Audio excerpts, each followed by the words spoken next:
Thank you very much, Mr. Chairman, and good afternoon to you all. We are ready to proceed.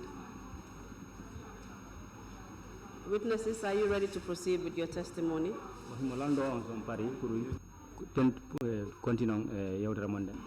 Can we sort out the headsets for the witnesses, please?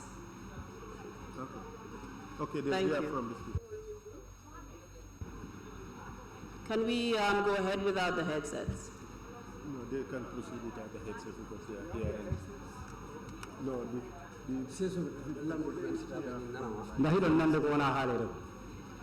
I'm told we can proceed without the headsets.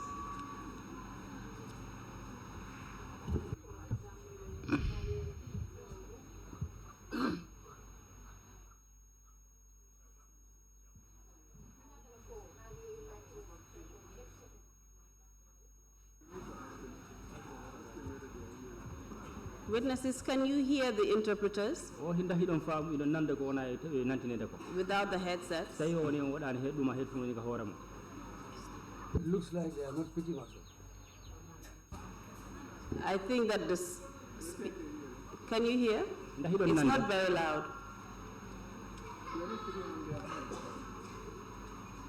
The witnesses are not picking us. Witnesses, can you hear the interpreter as I am speaking right now?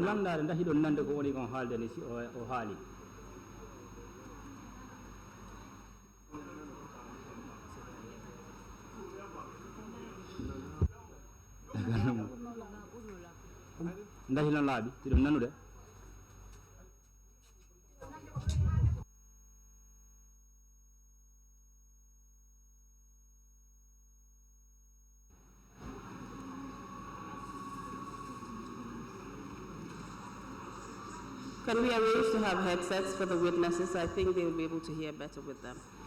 I think all of Nana coming halter oko. Meron halade kono misiku on nanani kono halter ko. All of Nana. Ado Nana kono halter ko. Kono fofo Nana kolabi kono halter ko. Mbo halaka no labi. Nalabi tos. Yeah, on mics arranged.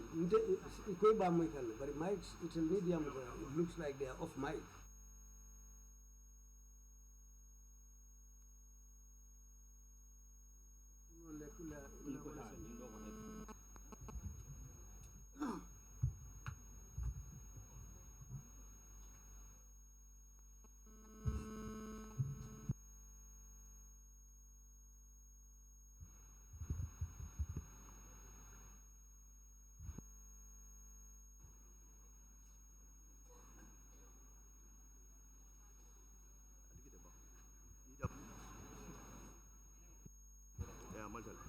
Is it possible to have the witnesses' microphones just turned on? I don't think they can manage turning it off and on. Just leave them on. I think that would be better.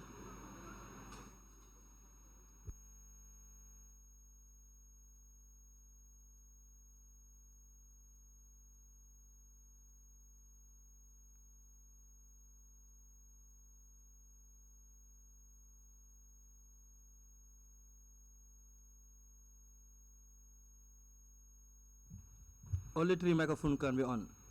Only 3.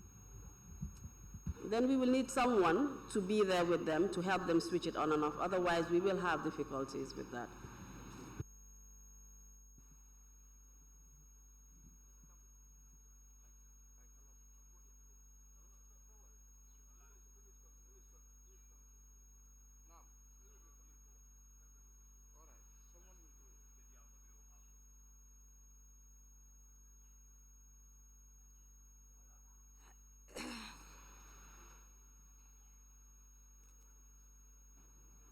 Can we proceed now?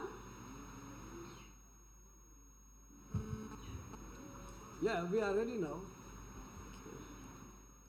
Madam Witnesses, are you ready to proceed with your testimony? We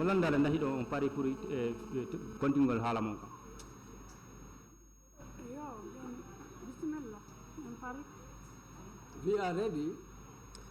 Very well. Before we went on the break, Lamarana explained that although she lived in Galoya, Lamarana hali ko gonga wi wonda ko Galoya hududa.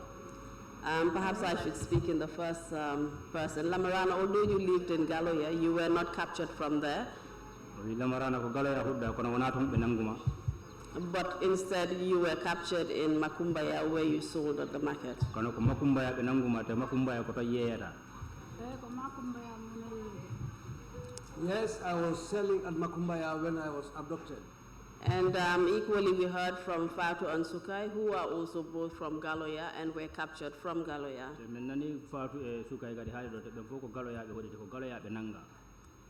And we have the same account from all three witnesses about those who captured them being dressed in red.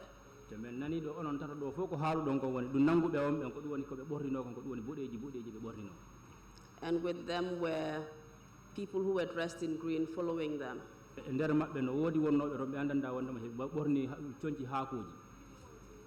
They explained the manner in which they were captured and all taken to the bus.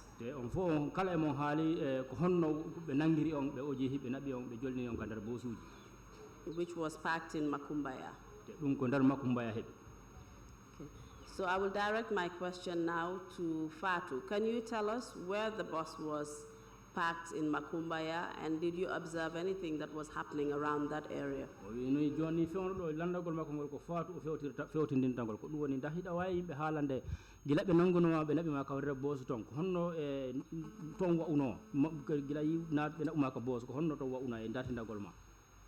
And their boss?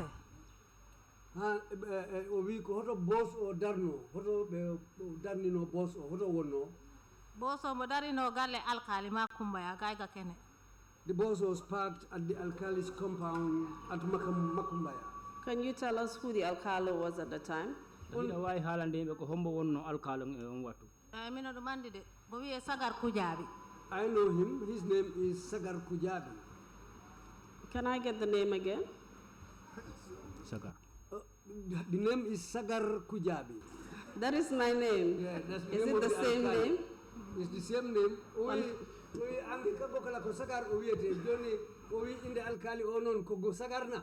Sagar Kujabi Uwete, the Sagar Kujabi. Yes, you are namesakes because the alkali is also called Sagar Kujabi. All right, that's why I wanted to get it clear. And can you tell us what was happening around that area where the bus was packed?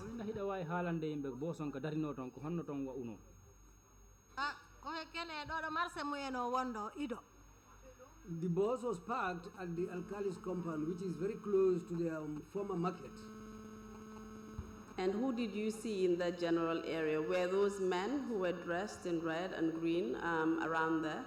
wi ko hombo yiida e nder jama on ton dako be yimbe be andanda be haaluda do be woni borninobe bodeji din kanyum e haakoji dako be wonno e jama on ton ko be gondo ton de hebebe be nangi be gaddi be jolna e bose. Yes, these were the people around the vicinity, and the people they abducted from their homes were also there at the same time. And did you see any other people apart from those people around the area of the bus, perhaps carrying out any particular activity? wi nda si feƴƴi ɗum ɗon ɓe woni wonnoɓe toon ɓe dayi unoɓe kadi ɓe andanda hiɓe takko ɗon kaɓe nangaɓe wonnoɗo si yawti ɓe nda woɓɓe kadi ayi unoɓe toon. Alade. No, I saw only these people who were around there.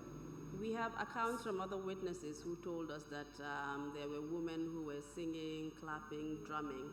Do you remember seeing anything like that? Men hendike ɗo haala e jongo seedeɓe woɓɓe ɓe wi wondema taw ton hari rewɓe no ton sukaɓe no ton e fondingueyaji ɓe kella heɓe ama nda ida wawi manditade ɗum ɗon waɗino ton. Eyi bawɗe ɗi toon gondode kono andi minen nde min jottire min ñurka e nder boose min jooɗi.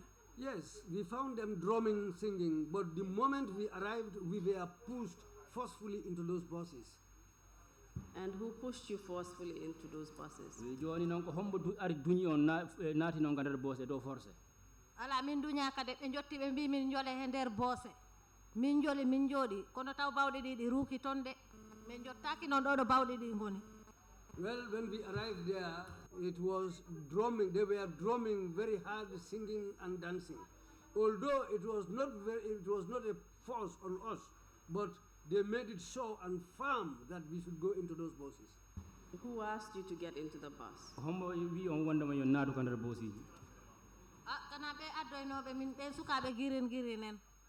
Well, the people who took us from our homes told us to go on board the buses, the ones wearing green.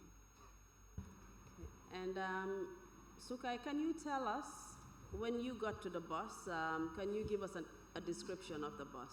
o wi Sukay joni nda hiɗa wawi hollude yimɓe gila ɓe hewtunoɗo ɓe naɓuma hewtuɗa ka boos o woni toon ko honno to wa'uno boos on ko honno affaire o wayi toon gila hewtuɗa toon mi hewtumi taw boos o ne ko green. When I arrived there, even the bus itself was painted in green. What was the size of the bus?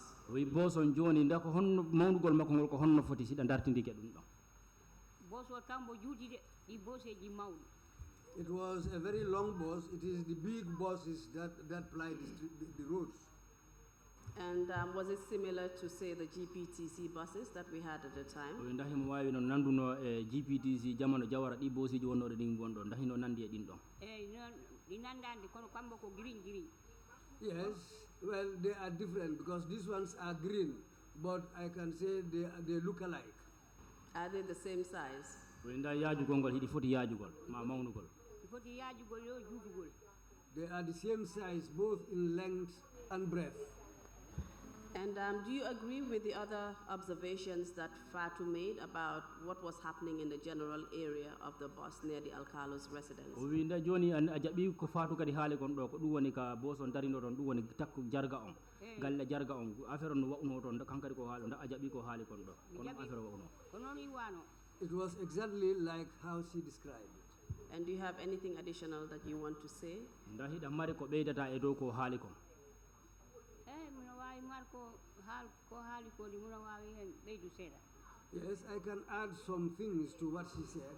Just in terms of the general area or the general environment around the bus. Nothing more. o wi tan ko boos on darino ɗon takko ɗon tarinde nden ɗo takko ɗon ko no boos no affaire o wa'uno ko ɗum tan o faala andude ko honno affaire o wa'uno toon Wa'uno min jotti min jooɗi ɓe jogi ɗumani ɓe jogi ɗumani pikasuji ɓe mbiya accan jole. Well, when we arrived there, they were sitting down there. Some green were having these pickaxes in their hands. But the moment we arrived, they started telling us, go on board the bus. And who were these men who were saying, go on board the bus? ko homɓe woni ɓe yimɓe wiyaynoɓe wondema yehe jolon kandere boos O sukaɓe worɓe ɓorniɓe green ɓe haala soose.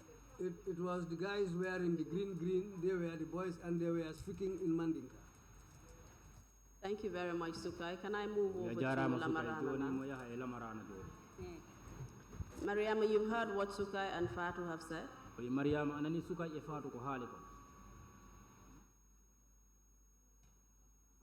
Mariama, anani ko Fatou e Sukai haali ko? Mi nani ɗum. Yes, I've heard what they said. Ko ɓe ari ɓe tawi men ɗon ɓe arde e boosije ɗen ɗiɗi. They came with 2 buses. The interpreter, can I just make a correction? I believe you said Mariama rather than Lamarana. You said Mariama or Lamarana? Her name is Lamarana. Lamarana, okay. Lamarana, anani ko haali ko? Mi nanni ko ɗon wonno garage on nde ɓe hewti ɓe tanni otoji ni ɓe wonde juuɓe. Yes, that place is the garage. ɓe tappa tan tan jiɗen juɓɓe no ama. They were drumming and some girls and boys were dancing to the drums. And go ahead, please. ɓe ɗawa haalde tawi ɓe ari ɓe tawima ɓe yettitintogal ngal ɓe nomaka oto juɓɓe ɓeano tappa tan ɓeano ama so wima ka oto a ƴawali ɓe ƴappigol ma. When you arrive, some of them were having mirrors. They will point the mirror to your face, and when they look at you, they'll tell you, go on board the bus. But which was still going on with the drumming. These young men and girls were still dancing around. And who were those particular people who were pointing mirrors at them? o wi ko homɓe woni ɓe yimɓe ɓe andandama wona ɓe tinta ɓe fewtina tintotogal ngal e ma ko homɓe woni ɓe wo ko ceernoɓe nangoɓe voix. They said these people are marabouts who are there to sort out who are witches, wizards, and other people. Were they the same people that captured you? Yes, these are the same people who captured us. And the singing and beatings that was going on and the singing, were they done by people within the community of Makumbaya?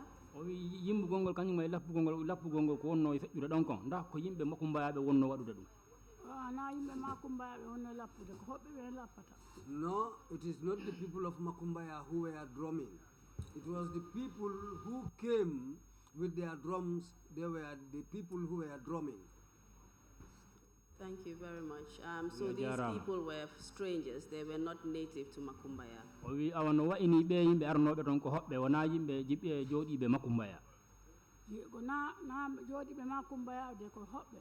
Yes, they are not indigents of Makumbaya. These people are strangers.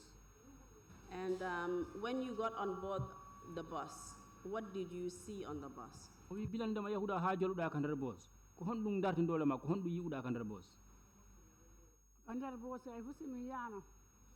we didn't see anything on board the buses. Did you see any people on board? The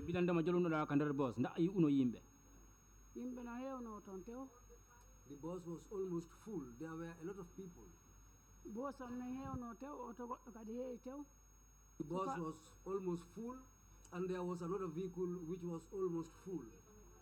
Can you tell us what kind of people filled the bus? Where did these people come from?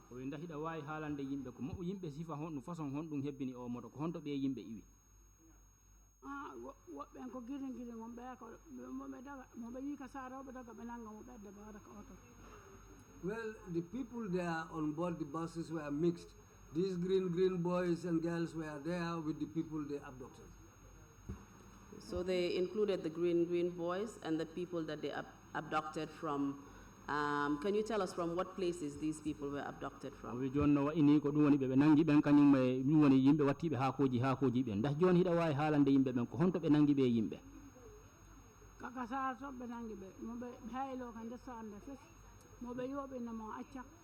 were going around in the village, abducting people from their homes, sometimes even on the street.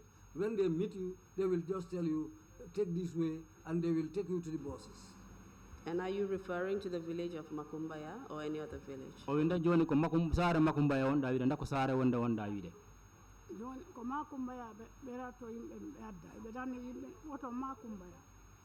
this was happening in Makumbaya. That's where they parked the vehicles. Apart from those that were captured from Makumbaya, did they capture any other people from other areas?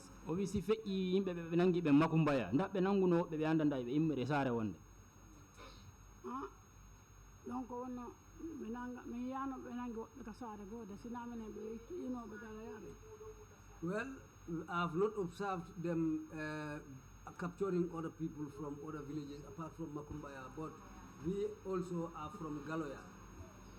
So apart from people from Makumbaya, they captured people from Galoya like yourselves?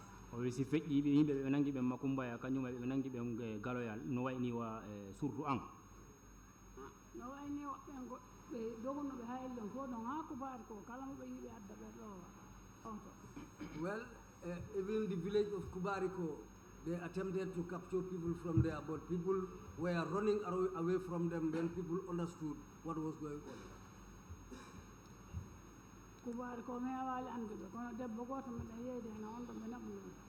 Well, I don't know the village of Kubariko much, but there was a lady who was captured who came to sell at the market, but she's from Kubariko. Can you remember her name?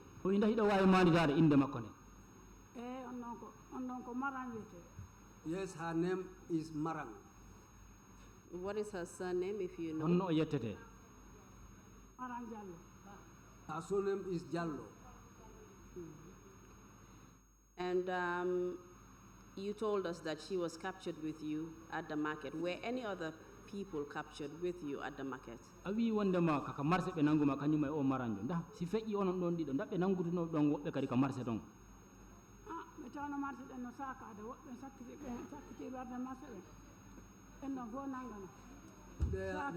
sakiɓe woɓɓe ka paraji ɓe tawoyde.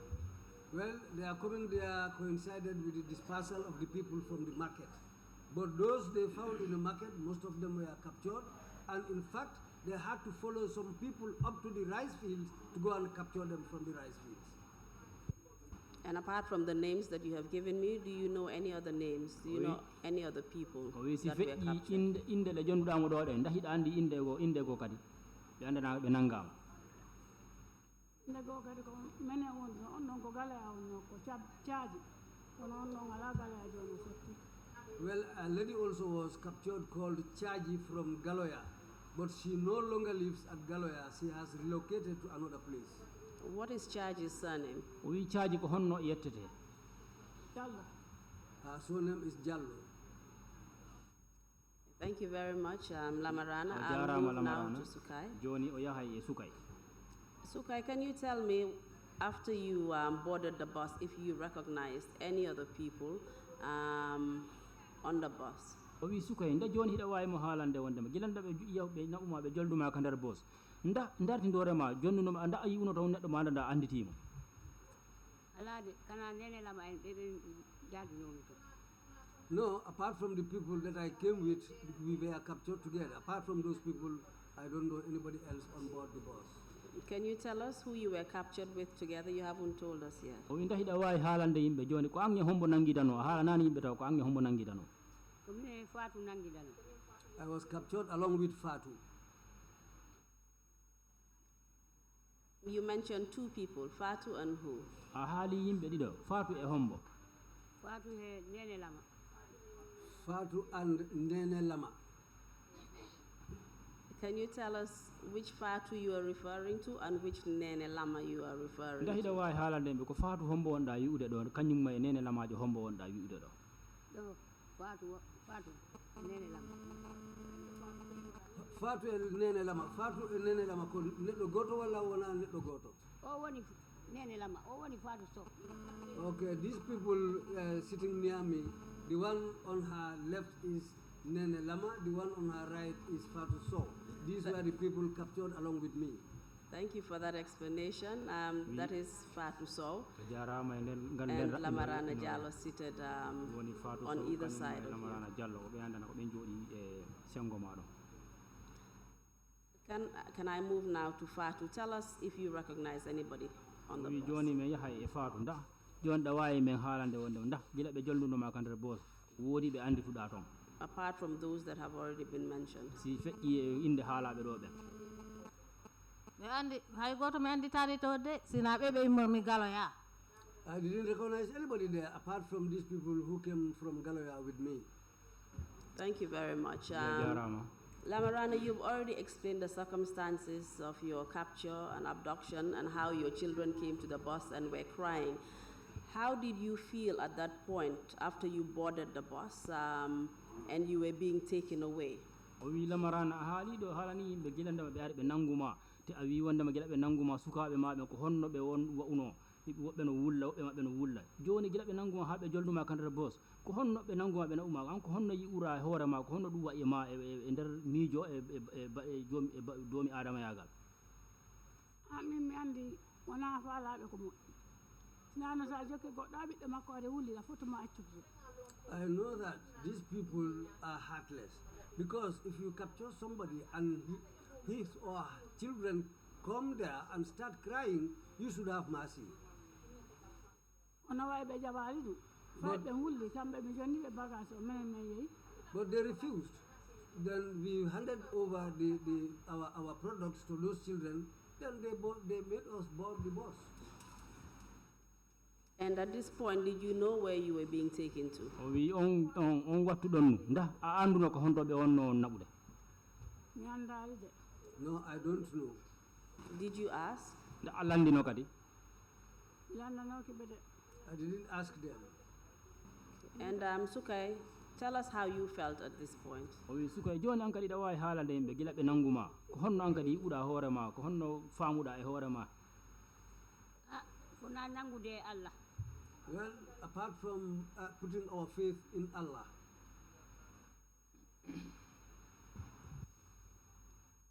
apart from putting your faith in Allah, you told us that you left your family behind. Can you tell us how you felt about that? Obviously, feƴƴi wigol wondema jonni fof e jungo Allah a yeehi a acciɓe ngura ma ɓaawo joni ndahiɗa wawi haalande yimɓe ko honno yiwɗa ɗum e hoore ma e mettere ɓernde nden kañum ma ko honno ɗum waɗuma waɗi e ma an ɓerdam de mettiɗe sabu mi ala doole pour mi jippo e boss. Well, I was very, very unhappy and sad. But I have no powers to climb down from that boss. There's nothing I can do. Fatou, can you tell us what your feelings were at that point? o wi joni Fatou ndahiɗa wawi hol haalande yimɓe ko honno ɗum waɗuno e ma ko honno an yiruɗa ɗum min Hey, Fatou min nde jolmi e boss mi fogano komi daɗo yaddode fonno komi baroyteɗo. when I boarded that bus, when I looked at these people, I thought that they were going to kill us. I didn't think that I'll ever come back. And why did you think they were going to kill you? o wi ko honɗum ari honɗum waɗi ɗum ari e hakkille ma wondema no a sikkuɗa wondema ko ɓe hay woni ɓe waro e ma ko honɗum taki ɗum ari e hakkille ma Ko ɗum wondo e leydi he. Because of the situation in the country. And what was this situation in the country? joni ko honɗum woni ɗum ko wiɗa wondema ko wonno e leydi he Bargo yimɓe. Well, there were killings going on in the country. Can you tell us more about these killings and how you heard about them? joni ndahiɗa wawi haalande yimɓe ngol warugol ko honno ɗum wayi ko honno ɗum wayi ko honno ɗum yarayno siɗa andi ɗo waɗugol musidɗo amen bo he wara suka kecco mona uwaɗa baara. Well, we've heard about these killings because even our close relative to me, who was killed, who was abducted at Bara, he was killed buried in Bara and buried in Bara.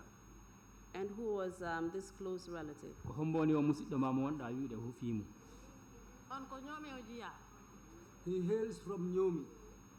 What is his name? ko honno o wiyete Oye Modu. His name was Modu. What was his surname? ko honno o yettete So So was his surname. And under what circumstances was he killed? ko honno ɓe wariri mo e dow honɗum mi anda no o takki ɓe mbari ɗum de kono ko ɗo no warade ɗo no yiitade. Well, I don't know in what circumstances he was killed, but he was killed just like that. Was any investigation conducted to find out what was the reason behind his killing? o wi nda gila ɓe o wara ha pare ndaɓe darɗuɓe ɓe lijjintinno fiimum pour ɓe anda ko taki dalila honɗum waɗi takko o wara mawɓe mum ɓe toon de ma danda ɓe lijjintini in da mum bo toon yo baba mum. Well, his parents are still there.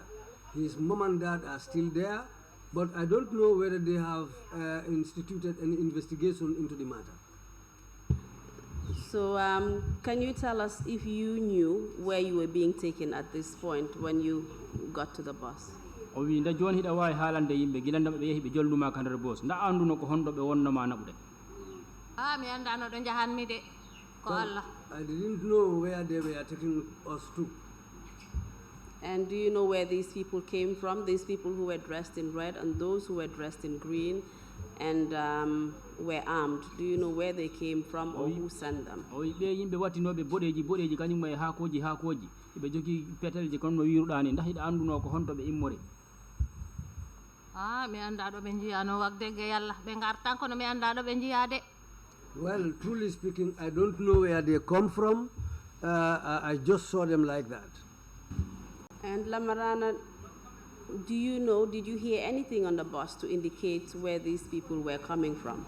o wi joni Lamarana gila ɓe nanguno ha ɓe naɓi ɓe jolnuma ka nder bos nda nanno e goɗɗo no wiyata wondema ko honto ɓe immori ɓe yimɓe immori ko honto kadi ɓe wonno on naɓude nda nanno ɗum neɗɗo no haala ɗum ka nder bos nanano wayi ko wonno kame wonno ko boosi.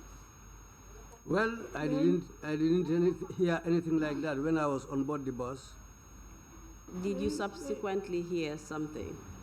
nde ka ɗum feƴƴi nde a nanno goɗɗum ɓe wi men joni iɗon naɓede min inni konto men naɓete. Well, they just informed us that we are taking you to somewhere. I told them where, min yeeya tuŋotoji ne waɗam no yaa. but they didn't say anything. The vehicles were just running.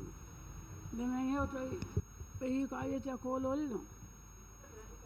When we arrived at Kololi, a place called Kololi, they told us to alight from the bus. When we alighted from the bus, all of us came down. That was the time when we were told to go into the compound and prepare to drink the concoction that they have. And before we get there, can you just tell us what the number of people on the bus were, if you can remember?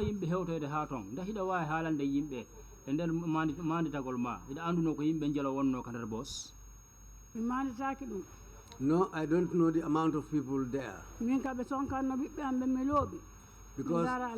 Because I was angry because of my children came there and we wanted to give, we wanted to alight, but they shouted on my children. So there I became very angry and I didn't want to talk to anybody.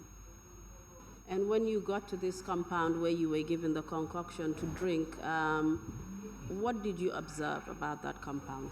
Oui.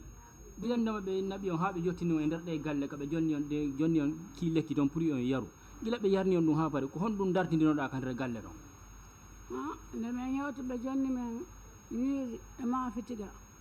when we arrived there, they gave us food. This was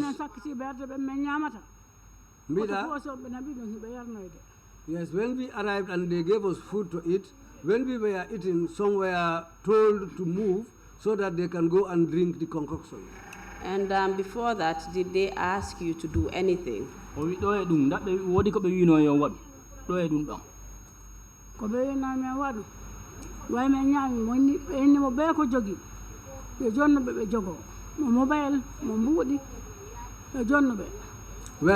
what they first instructed us to do was, everybody, after eating, everybody should hand over your properties to them, whether it's a mobile, money, everything you have to give it to them.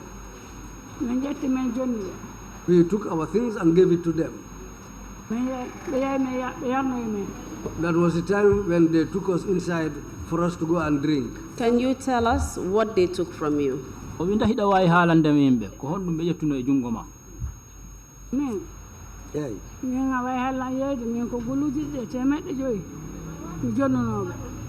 after selling my product at the market, I gave them 2,500 of the money. After that, they took us inside and we drank. Let's stop there for now, Lamarana.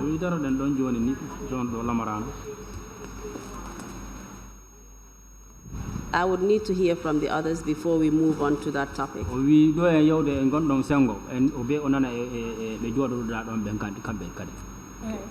Sukai, can you tell us what happened after you entered the compound? Did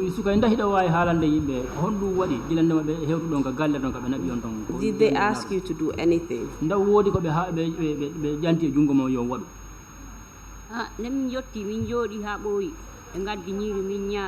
When we arrived there, they brought food and we sat down there and ate the food. Did they take anything from you?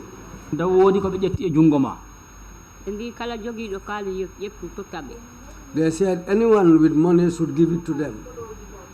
And can you tell me what items you gave them, if you had any? Well,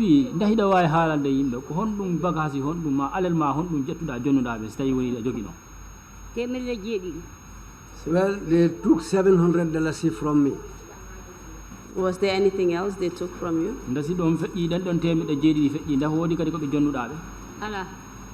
No. And you mentioned, my apologies. That was the only amount I gave them. And you mentioned that you were given food to eat. What type of food were you given? Well,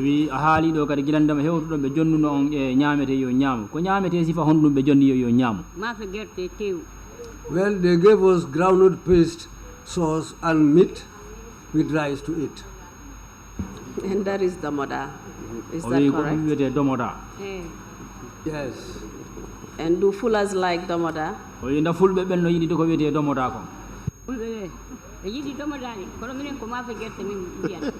Yes, fullers like domoda, but we call it groundnut soup. Okay. Mafegerte. Mafegerte. Thank you. Fatou, can you tell us what your experience was? wi ankadi Fatou nda joni da way haalande yimbe ko ankadi ko honɗum janguɗa e mum gila ɓe naɓi on ton gila ɓe naɓi min. Since when we were captured and taken, demin jotti when we arrived, joni mbiye ndiñi min ɗon e saal they made us sit down in a big parlor. ɓe gaddi ñamde. That's the time when they brought us food. min de mi ñamani. Well, I didn't eat anything. ɓe mbino an ñam mbimi ɓe mi haari. My colleagues called me to come and eat, but I said no. Can you please increase the volume of the interpretation? I cannot hear you clearly.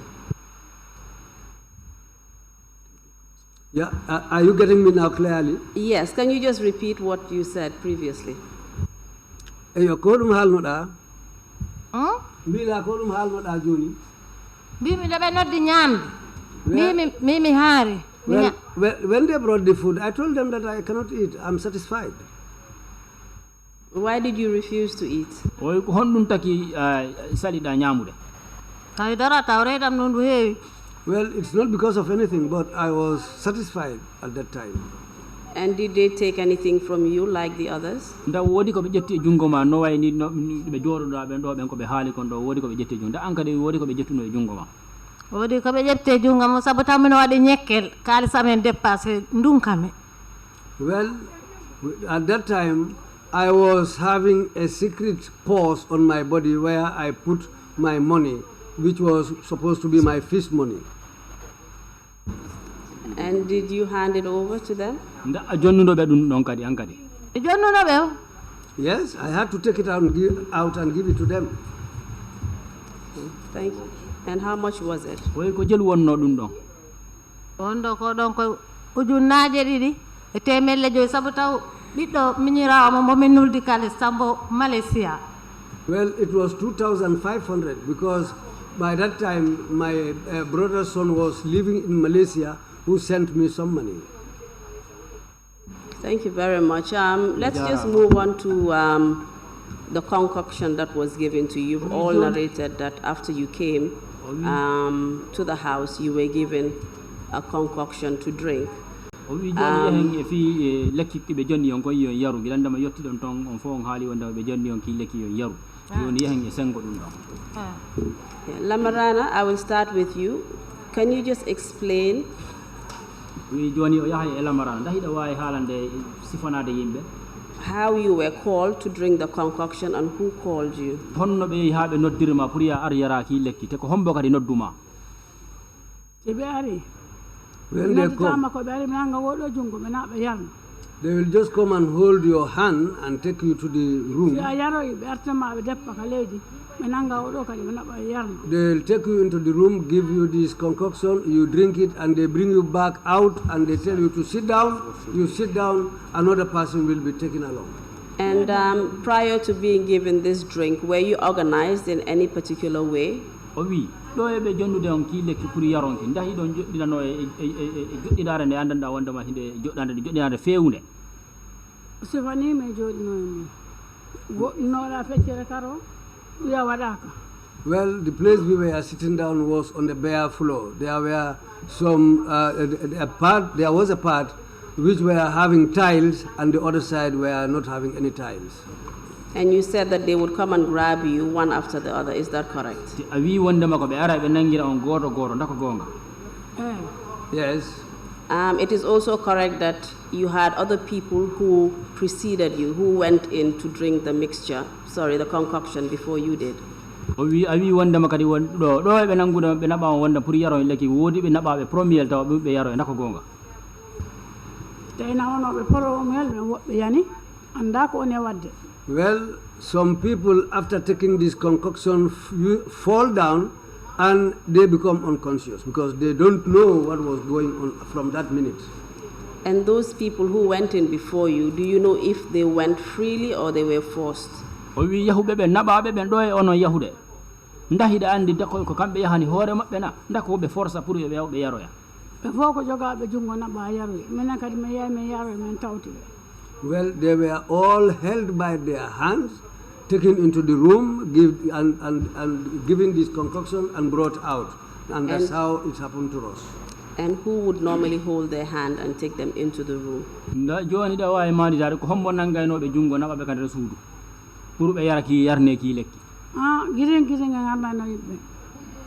Well, these people were the people wearing green who were there all over the place. And you've already explained that once they were given the concoction to drink, they came out and they fell. Can you just explain in what manner they fell and what was the reason for them falling?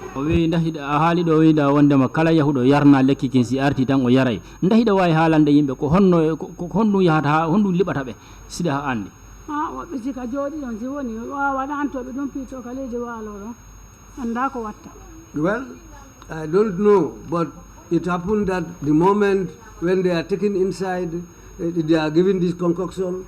When some of them come out, well, they become another person because some of them fall down. They don't know what they are doing. They don't know what they are doing. Were they unconscious or were they just simply out of their mind? Obi, ndako be ko be wayni ko be ala no hakkille ndako be wayni ko waybe mandil be. Ata ko be yar contemple be waymi kadi ko andumi ko ami yar ko yarnomi. Nanda ko feƴƴi to hande kadi. Well, I don't know apart from drinking this concoction, but it looks like the moment they drink it, they become another person. They are completely changed. Their personality completely changes. When I also go in. And also when I go inside, the same thing. And did they fall onto the bare floor, the bare concrete that you described? Oui, ndaka dow leydi ɗon ka lerine ɗon ɓe yanata ka wi comme no wirɗa ni. Adda joƴƴinaano wonno ɗo jooɗoɗaa ɗo ni ko ɓe addumaɓe joƴƴini ɗon ko ɗon wonɗa e jooɗaade ha yana so yani goɗɗo o alaa e ndaarde. Well, some will be given the concoction when they come out. They will tell you to sit down. If you sit down, I've observed that after some of them, after sitting down for a while, will just fall over. And that's where they are left. Nothing is done to help them. Thank you very much. We just wanted to know what your experience was before you drank the concoction of what other people went through.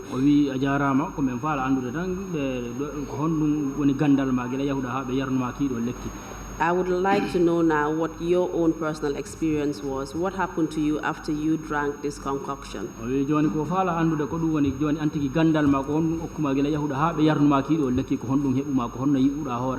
Before that, just kindly tell me where this, can you describe the concoction to me first of all, before you tell me what happened to you?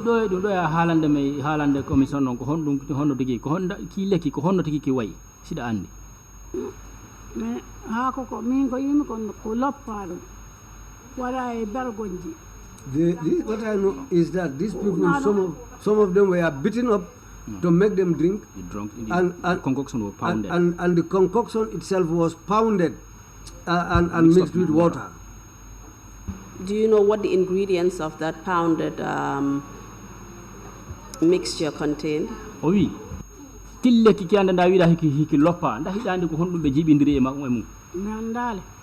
I don't know.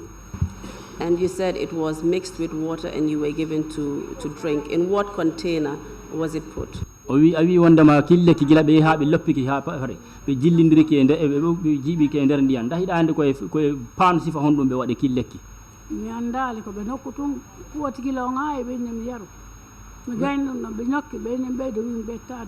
Well, what happened after they prepared this concoction, they put it in a cup and give it to you to drink. The amount that was given to me, after drinking that first one, I finished it. Then they added more and told me to drink more. I said, no, I'm not going to add anything to what I have drunk. And how big was the container that it was put in?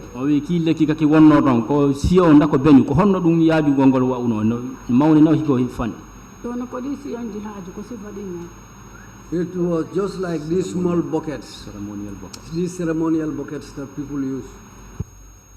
And I believe that is where the whole mixture was contained, but I'm talking about the portion that you were given to drink. Where was it contained? Oui, moholi ke du wonda ma lekki kim ko nda wi do lekki kim fo gila ki jilla ko on si o woni joni ko faala ko gila be ari be jonnam fu jondugol ma yara koye honɗum paan hu sifa honɗum lekki ki woni ko ɓe ari ɓe pour ɓe jonnama pour yara koye si on ɓe heeɗi ɓe jonnimi yalti They used to take what the concoction from the bucket and give it to you to drink. Was it contained in a cup? And can you just tell us the size of the cup? O wi nda koye cop nda koye cop si on e lekki ki wonno nda si koye cop kadi nda ida wawi haalande yimɓe cop on ko honno foti ndahi mo wonde mo fanɗi si on ko mbulajo hani ɓe wi poti o mo yariɗa no wawno horlonde nde poti andi koye poti ɓe waɗi ndiyam ɗam pour yara on poti ko hono wayi ko poti kilo yardeteɗe ndiyan ɗi just like what people use to drink water from the jar is just like that same cup.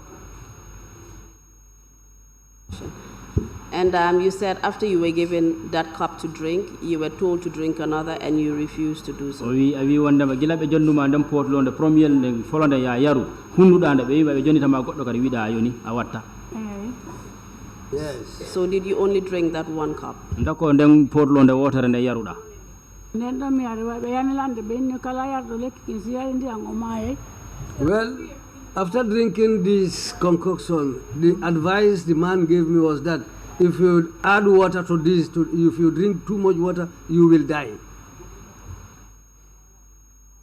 Was that the only cup that you drank? ndako nden ɗon potlonde tan an yarunoɗa nden tumi yanno Yes, that was the amount I drank. And tell us what happened to you after you drank it. joni nda hiɗa wawi haalande yimɓe gilandema yaruɗa ɗan ɗon ɗe killeki ko honno waɗuma mi anda ko feƴƴi ɗon ha walluwa Well, I didn't know where I was. I didn't know what was happening until after a long time. Can you give us an approximate time of when you became conscious about your surroundings? o wi nda hiɗa wawi haalande yimɓe ko hon wattu hombo heɓuɗa hoorema ha famuɗa hondema ko wattuji jelu ɗum heeɓi ko anda mi wiyeti jaka ade walluwa on yoni Well, after drinking, I spent the whole night in that condition until in the morning. That's the time when I became conscious. What time in the morning? o wi bimbi on ko montoro wattu hombo koye walluwa on ali Well, this will be around 10 o'clock.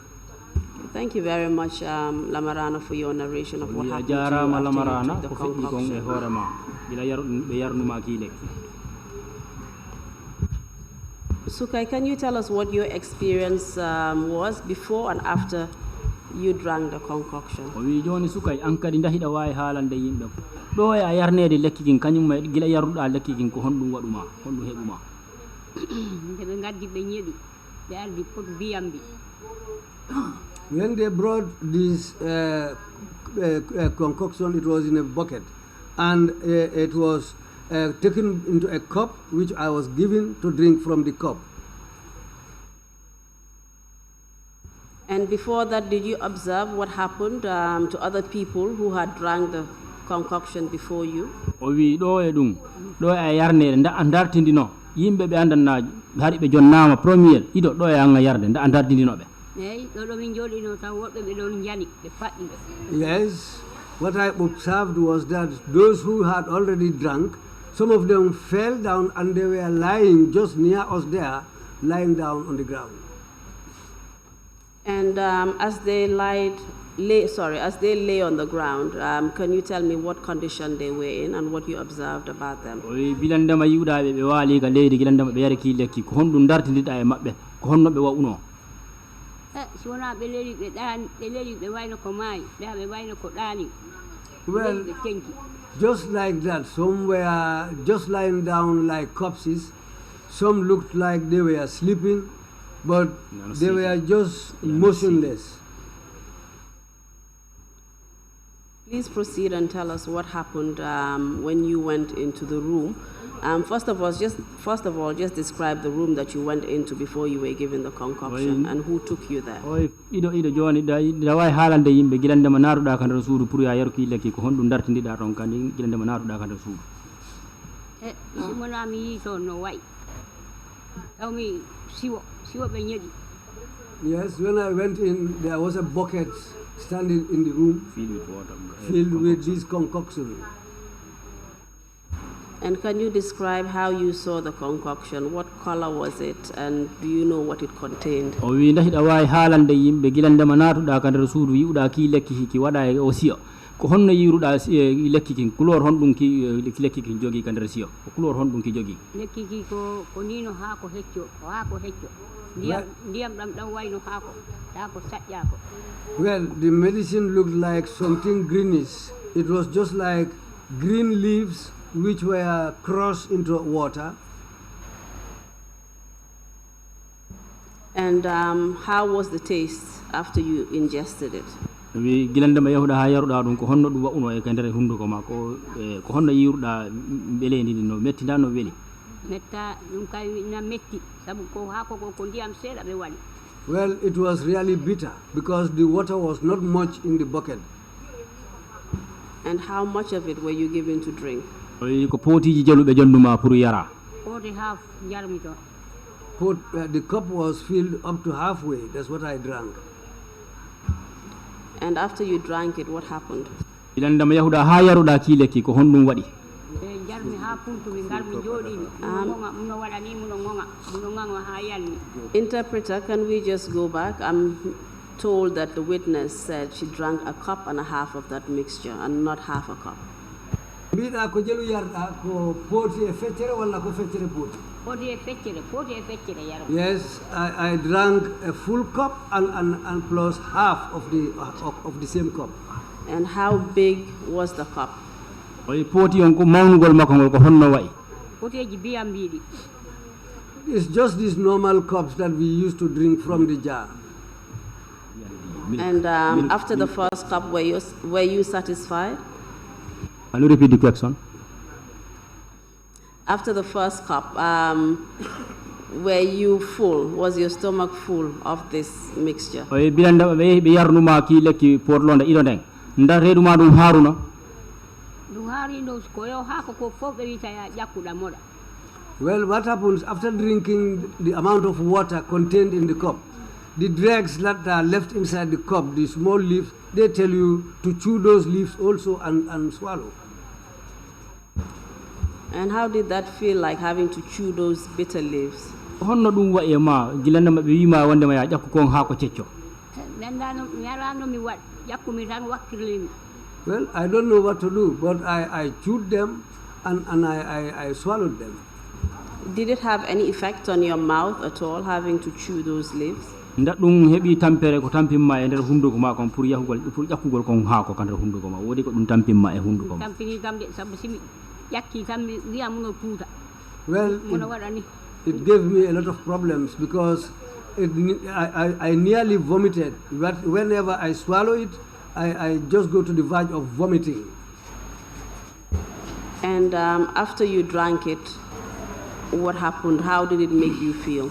wi bilandema yahuɗa ha ɓe yarnuma lekki kin ko honno yi'uɗa hoorema ko honno yi'uɗa yiruɗa hoorema Wandam ɗum fof natotiri kori mi anduɗo wonmi ha lelimi noon ɗanimi noon ha e bimbi he. Well, my whole body became limp. I just went out and lied down on the ground. And I slept until the following day in the morning. Okay. Thank you very much, Sukai. We'll stop at that point with you. And I will now come to Fatou. Fatou, I know that you had a similar experience with Sukai and Lamarana.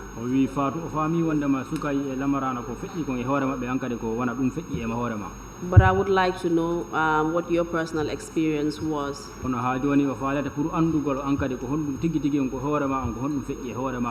What did you experience and what did you see from those who had gone in before you to take the concoction?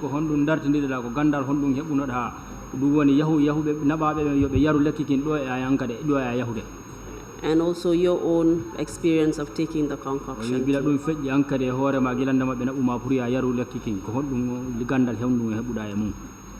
Please go ahead.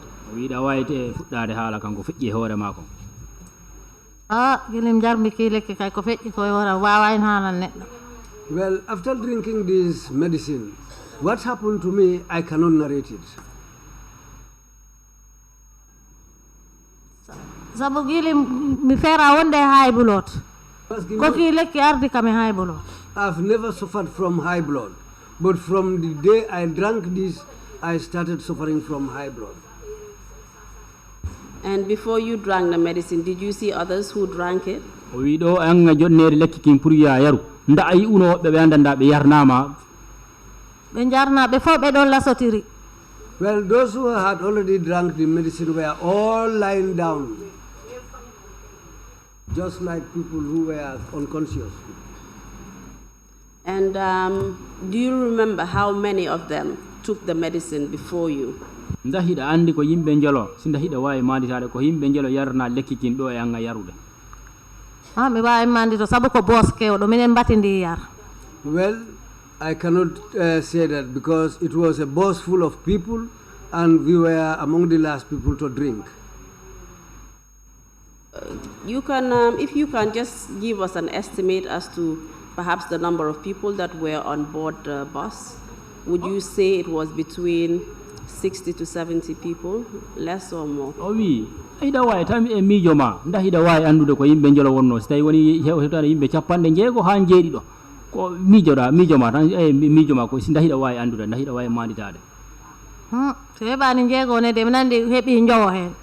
Njowo hono capande joyi wala? Capande jowo neɗɗo. Yes, it was around 50 to 60 people. All right, thank you for that information. And you've told us that after you took the drug, you did not know what happened to you. When did you regain consciousness?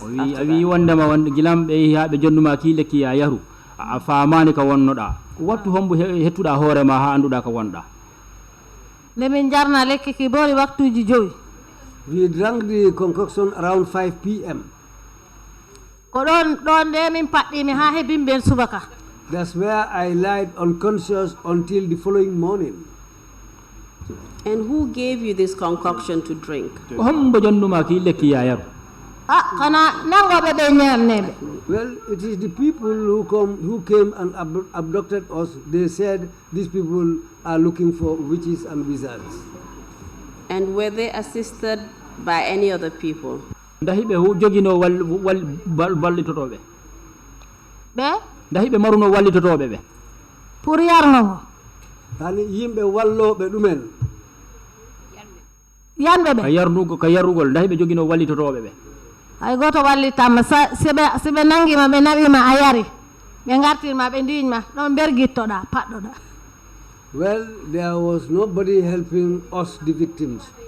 When they take you inside, you drink this concoction, you come out, you either lie down unconscious or some of them fall by themselves. Apart from the men who had captured you, who gave you the concoction to drink, were there any other people in the room with them? O wi si feƴƴi ɗum woni yimɓe nanguɓe on ɓen pour ɓe yarna on ki lekki nda woodi yimɓe wonnoɓe toon kadi kan nder suudu. Nder suudu a wona e nder suudu de sono yari ni no ɗo wayni ko ɗon ɓe joɗɗinta on. Well, it was a big hall where they made us sit down, but for the drinking of the concoction they take you into a room.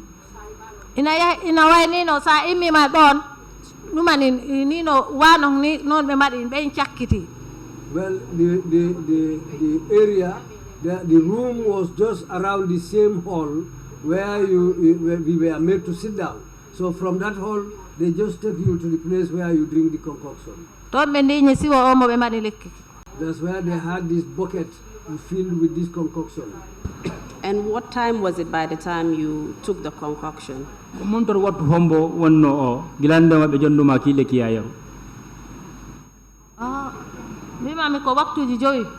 Well, this could be around 5 o'clock. And you said that you became unconscious after that until what time? Up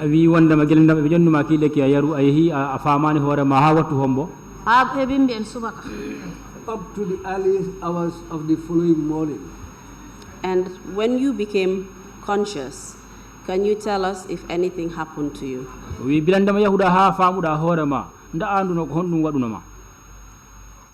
Gilim immimi pertumi immimi joɗimi. When I got up, I just got up and sat down.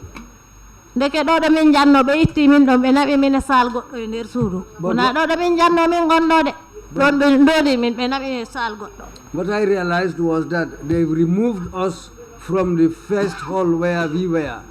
They took us into another room where we were laid down, different from where we were sitting before drinking the concoction.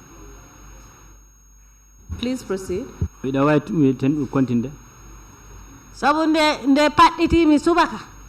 Well, when I became conscious in the morning, nde ndarmi tawmi wona ɗo ɗo jarnanomi ɗon gonmi.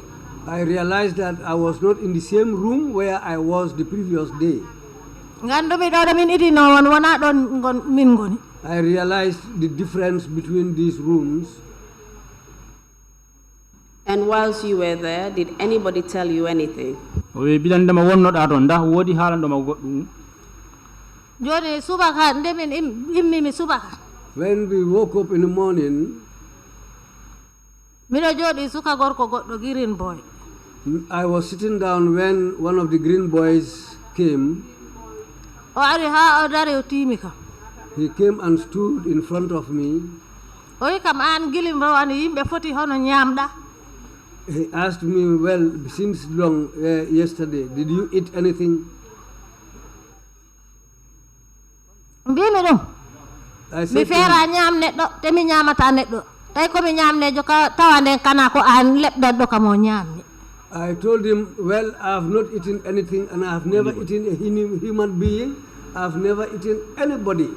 Mr. Interpreter, can we just have the interpretation again? I believe you're missing some important words. Can she just repeat? She just said she didn't eat anybody. Then she later on said she has never eaten human flesh, she has never eaten a human being, and she's not a witch. Yes, but can we have the interpretation of what the green boy said to her before she made that response? Okay, Thank you. We suka gorko ardo e takama hodum o wi. O wi gilim rowani ha ari hikka yimɓe jelu ñamɗa. He said the boy asked him, from last year up to this year, how many people did you eat? Yes, thank you. That was what I was looking for. And she responded to say that she has never eaten any human being. Is that correct? Yes, that's what she said.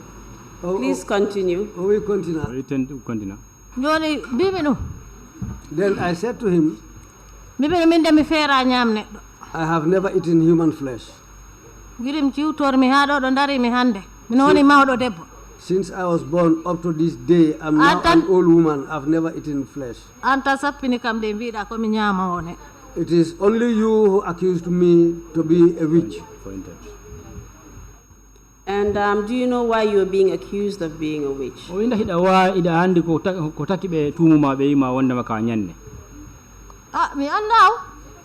I don't know.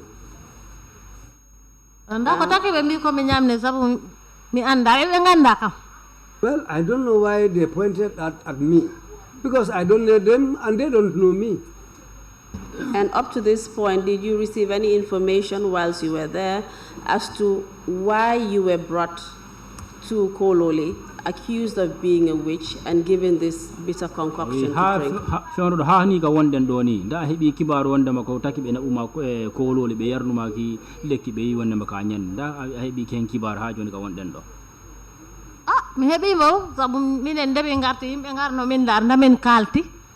Well, I've got some information because when we went home, people came to visit us, to look at us and ask us, and look at our condition.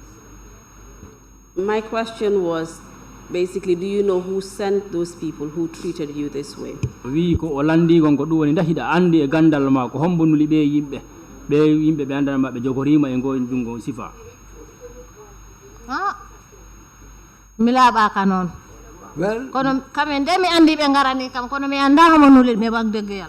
Well, truly speaking, I don't know who sent them. They came and did what they did to us, but I don't know who sent them. And did you receive any information about who sent them?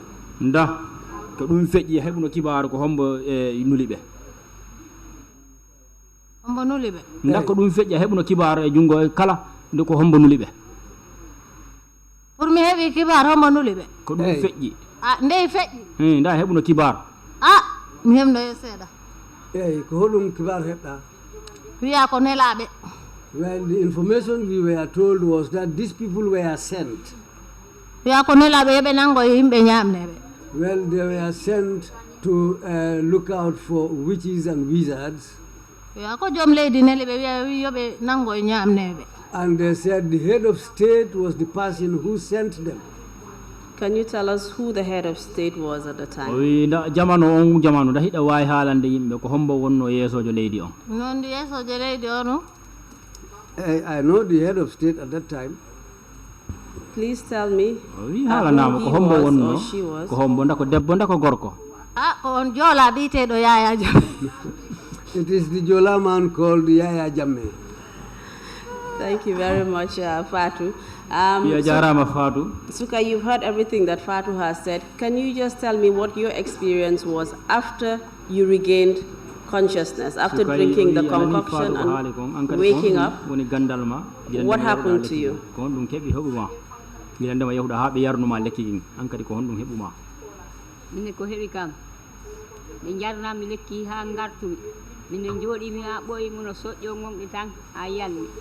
Well, after drinking this concoction, I came and sat down.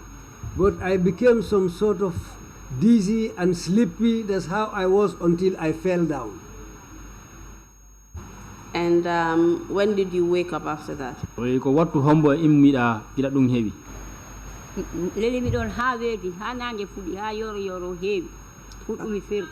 I was lying down there the whole night until daybreak, and in fact, it was a little bit later during daytime. That's the time I woke up.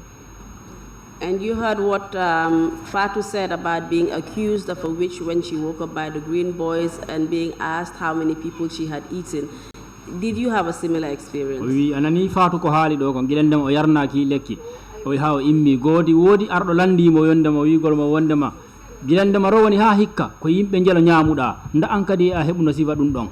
Hey, min hebino subaha be ari goto suka gorko ari o borni green ji o ari o wi kam ari yimbe jelu nyamda min fera nyamne do gimbiyami ka. The same thing happened to me. When I woke up and sat down, one of these green boys came to me and asked me, from last year up to this year, how many people did you kill and how many people did you eat? I told him I've never eaten anybody. What else did they say to you?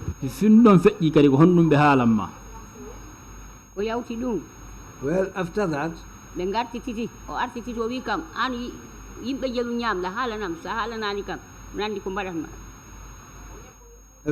after he came and asked me, I told him I've never eaten anybody. He said, you better tell the truth, or else you might drink this concoction again. Apparently that's not what the witness said, Mr. Interpreter. Can you please help us with the accurate interpretation?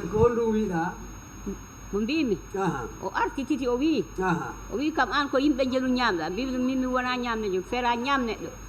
When he came, he asked me for the second time, how many people did you eat? I told him I've never eaten anybody.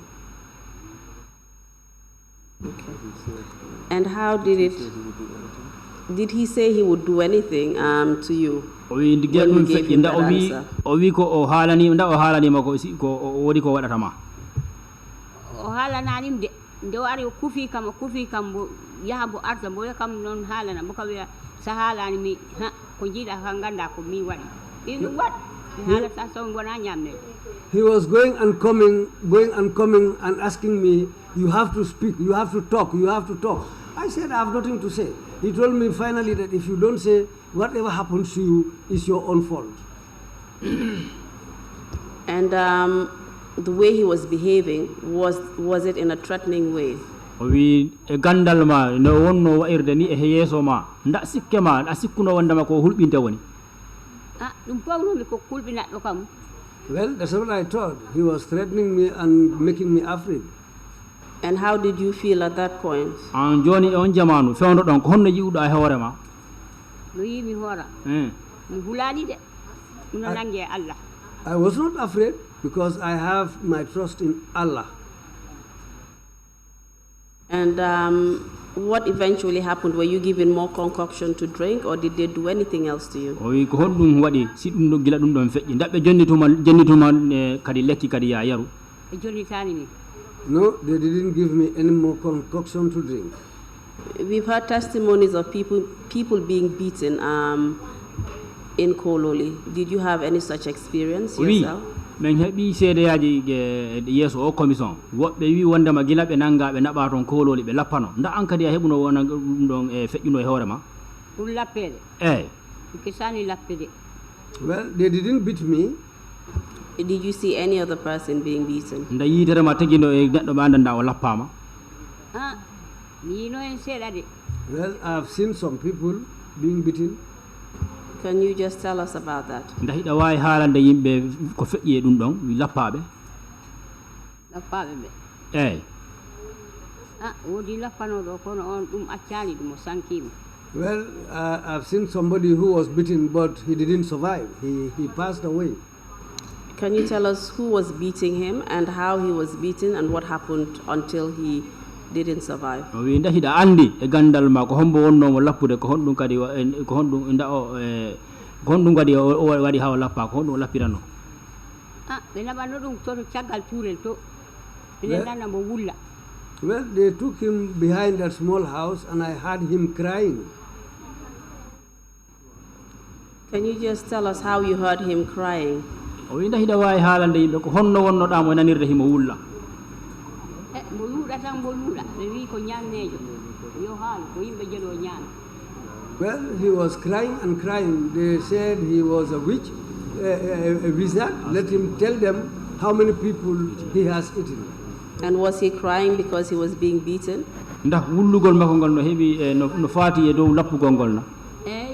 Yes, he was crying because of the beating. And who was administering the beating? ko hombo wonno feƴƴuno yeeso lappugol ngol. Sukaɓe worɓe ɗiɗo garnode oya heyni oya sukki hen ɓe mbaɗi ɗum e lerini. Well, two people put him in between them. The other, each one stood on each side, and they were beating him. Were these the green boys or those that were dressed in red? o wi ndaɓɓe lappaynoɓe ko wattinoɓe haakoji ɗenda ko wattinoɓe boɗeji ɗi. En tan woni to. lappaynoɓe ɓen o wi nda ko lappaynoɓe ɓen. Jirin lappanno. Yes, he said that the man was being beaten by the people wearing green. Did you have any other experience whilst you were conscious about what was going on in that room? o wi gila ɗum feƴƴi ha yi faamuɗa hoore ma ko wonɗa heɓuɗa hakkille ma nda a fa gandal ma yiwno wondema ko honɗum wonno feƴƴude ka nder suudu to. feƴƴude ka nder suudu to. gila yahuɗa ha faamuɗa hoore ma. mi yino ɓe naata ɓe punta de ɓe naata ɓe punta ɓeya ɓe ɓorni ɓe addoynoɓe min ɓen mbaɗi green ɗumani boɗeji ɗi kono ki min yotte suudu he min horti ɓe waɗi boɗeji dalaji. These people were the people who were wearing the green. They were coming in and out. But after I woke up, some of them had gone away. But then it remained the people who were wearing the red. Apparently the interpretation is not accurate. Can we have it again? Gimin yotti min adda min yotti ha min naate suudu he min faɗɗiti ɓoɗɗinoɓe ɓe dalaji ɗi min hortiɓe. Well, when we were brought into the house, I was there. When we were put into the house, these people who were wearing these jujus, then they disappeared. We didn't see them. Who were the people wearing the jujus? ko homɓe woni ɓe yimɓe wattinoɓe ɗi talkiji ɗi. mi andade ɓe jogui galaɗo yo fof. I don't know them. They were having these horns and other things. They're the ones who were in red, right? ndako kamɓe wonno yimɓe wattinoɗe ɗi boɗeji ɗi. koko kamɓe wonno wattinoɓe ɓe boɗeji. Well, these are the real people. They were the people who were wearing the red clothes. Okay, thank you, Sukai. Lamarana. Lamarana, were there any toilet facilities at this place? wi o place kaɓe naɓuno on toon ɗe galle nda ɗen galle tan no wanuno e kamaji ka neɗɗo wata surrude hoore mum. My question is directed at Lamarana. o wi landagol makko ngol ko Lamarana o Lamdi. o wi place galle ɗe ɓe nanguno on ɗo ɓe ɗaɓɓine on toon. ndahi no waduno kama kan aade wada surude hoore mum. Kama menen me yaali kama. Well, we didn't go to toilet there. And what happened if you needed to use the toilet? Farid, can you repeat the question? What happened when you needed to use the toilet? O wi joni si ari yehi ha joni afalama nafitorade kama ka surrata hoore ma ko hondu wadata. Menen me yaali kama. Well, we didn't experience that. We didn't go to toilet there. What about urinate? O wi joni jiccagol non. Ah, jiccagol so tawina jogi hakkil. Jicca ko sa yari si ya jicce. Well, na ɗum jicce musima ko ɗon jiccotoɗa tallo e mo ha ka yori o. Well, what happened to some people is where they were sitting or lying down, that's where they urinated on themselves after drinking the concoction. And why were they urinating on themselves? O wi ko honnum waɗi ko ɗum taki yimɓe no jicco e hoore maɓɓe. Sa namama a suusa hunde yimɓe fella a suusa a huuli a ɓuuƴama ala kaya a hibba e hoore ma. Well, if somebody takes you to a place like that, you don't know, and you are afraid, and these people were there armed, then sometimes you are so afraid that you have to urinate on yourself. Please go ahead. Joni pompiji fo ɓe soki kamaji fo ɓe soki ala ka yaha. Well, what happened was that all the standpipes were locked, and there was no toilet. We didn't see any toilet. All the place was locked up. So were you able to drink? Winda on hebuno lawol pour yarugol. Yarugol kam en bottino me yanno ya kam yanno lekki be yarlo maya me yara lam tude me. Well, after we were given the concoction, they said nobody should drink water. Anybody who drinks water, they told you that you will die. What about food? Did you eat after that? O wi nyamete no nda on nyamudo wi dum feƴƴi. Me nyama si na tude me. We didn't eat there again until we arrived at our homes. And this was over the course of how many days? O dum no wadi e balde nder balde jalu. But me kama yana nda nyande me yana alansara me walto handa nyande futro me ittato me ngadda makumbaya. We went there around 5 o'clock and took the concoction. We spent the whole night there sleeping until the following day. In fact, the whole day we were there till around dusk when we arrived at our homes. So you were there for 2 days? We know why ni awa ko balde didi hidon ton. Fayda ko balde ni me ngibiton me hewto kon dula me fon metti. Yes. Sina pot me so do ayarda awa ata nyamde. Well, it happened like that. Until we went to our homes, we didn't have anything to drink because sometimes you don't get the taste. You don't get the taste whatever is cooked for you. You don't put salt. And you also mentioned that you were urinating on yourselves. Did you have a chance to take a shower or a change of clothes? Oui. A haali ɗo kadi wondema e wattu ara ko be jiccoɗa e hoore ma ndaw heɓuno laawol pour yaha lootoɗa pour sansa coñci ɗi ɓordinaɗi. Minen men sansali coñci sina ko men fokkiti. We didn't have the chance to change our clothes until when we left there. Thank you, Lamarana. Fatou, you've already mentioned what happened on the first day, how you were taken to Kololi and given this concoction to drink, which made you faint and unconscious.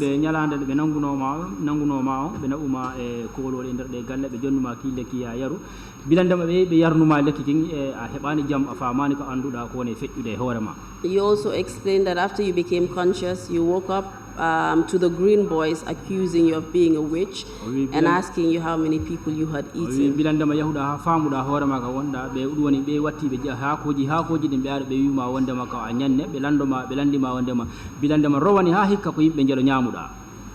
Did anything significant happen on the second day? Nyalande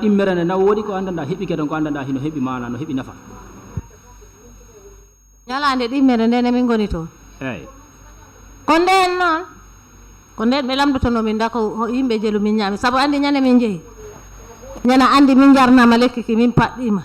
Well, this was the second day that they were asking us how many people did you eat. Because the first day, after drinking the concoction, we all fell asleep.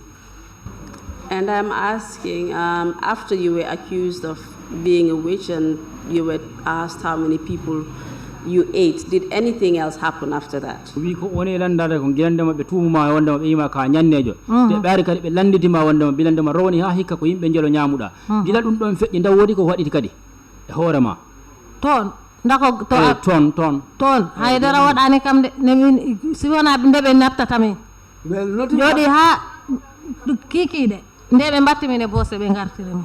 Nothing happened on the second day. We were just sitting down like that there until in the evening when they told us to board the bus and we were returned home. Before you were asked to board the bus, did something happen? Were you asked to do anything? Oui. Do e be arde be yo wonde mo yo jolu ka boss. Ndaw wodi ko adada be hala ma ya wadu do e jolude kan boss. Kana lota golde. Well, except that they are going to bath us. That is what I wanted to hear. Can you tell us how that happened?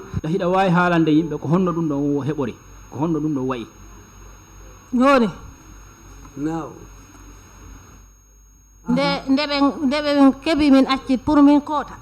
When they were about to release us to go home, because we all came with only the clothes we were wearing.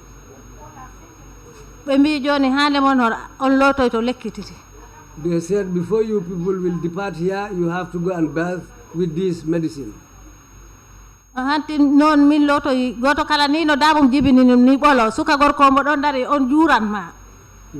that's how it was done. We were taken back to be bathed, and you have to take off your clothes and stand naked in front of this young man who will take up the water and pour it on you. And he will pour this water on you and try to rub it all over your body until when he is ready. And this person, if you look at him properly, he can be the same age with your grandson. Not even your son, a grandson to you. After all that, then he will allow you to take your clothes and wear them. And how did that make you feel, being bathed by someone who was young enough to be your son? Oh, oui. Your grandson, rather. Well,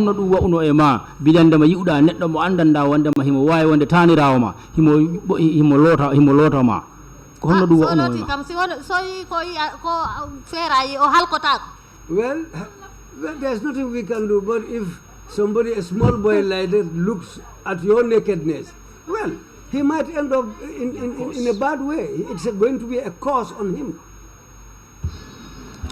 And what happened after that?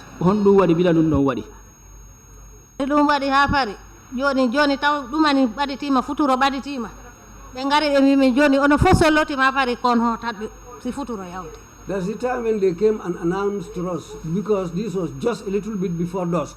They said, after bathing, now you will all be taken to your homes.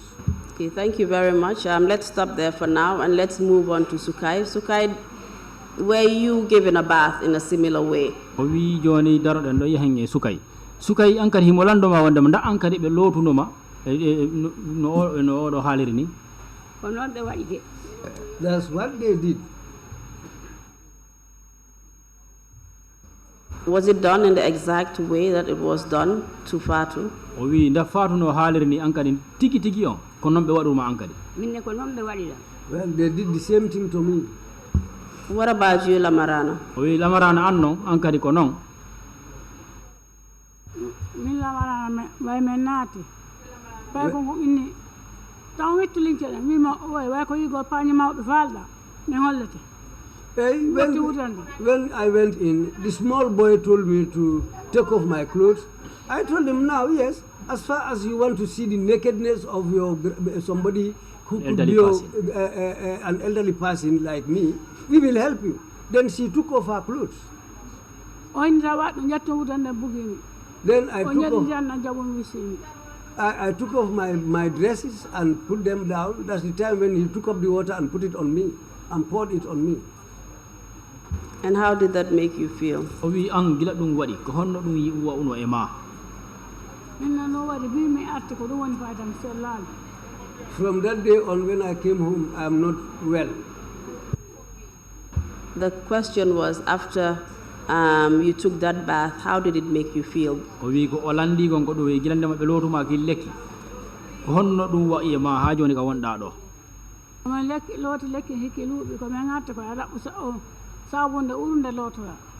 That medicine was so smelly that if you come home, you have to take soap to wash it off your body. And can you tell us whether it was the same liquid that you were given to drink, or was it a different liquid? Oui, nda hiɗa haalan ɗum ɗo ay haalande yimɓe ɗo nda lekki kiɓe jonni on kon yo yaru ko kin lekki gooti kimɓe wi yon looto kadi na. Well, it is the same thing, the same fresh green leaves. Do you know why it was smelly? Wi nda hiɗa andi ko honɗum tagi hiki luuɓa. Well, it was there for a long time. So it had fermented, is that what you mean? Wi no way ɗum woni ki ñoli ko ɗum wonɗa wiide. Yes. And you had to pour this liquid all over your body. Owi ko no way ni ko ɗum waɗi ki no way ni ki lekki a juurayke e ɓanndu ma ɗum fof mema ɓanndu ma ɗum fof nda ko ɗum. Yes, you have to put it all over your body. And how did that feel? Owi ɗum ko honno yiwruɗa ɗum e ma.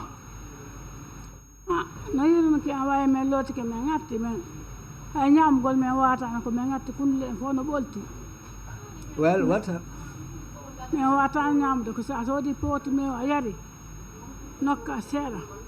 Well, what happened after that is that we felt very bad because you don't have appetite to eat food. Maybe you will buy a tin of milk and drink this tin of milk and eat it with something else. Thank you, Lamarana. Apparently there's something missing again in the interpretation. Can you just take it again? She mentioned about her mouth. Something happened to her mouth. Hunduko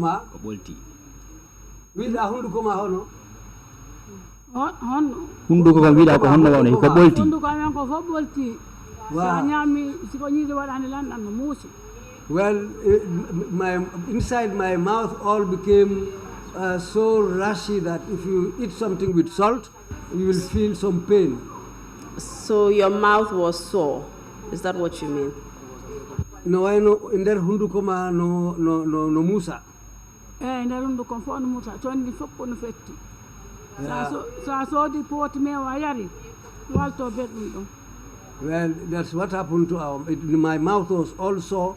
Then you have to buy a tin of milk and drink. Do you know what caused that soreness in your mouth? Owi nda hiɗa andi ko honɗum sababi ɗum ɗo ngol ɓoltagol hunduko ma ko woni kon kadi hunduko nda andi ko honɗum sababi ɗum. Mimi sababu mum ko lekki ko me yarna ko way welal. Well, ko bonne me ran yarna ko ɗum ɓolti hunduko. I think it was caused by that medicine which was bitter. So I think it was that bitterness or the medicine itself which made our mouths to become sore. Okay, thank you very much, Lamarana. Mr. Chairman, I will need about 15 to 20 minutes just to wrap them up and finish with them, and then we can then take a break and come back with the next witness.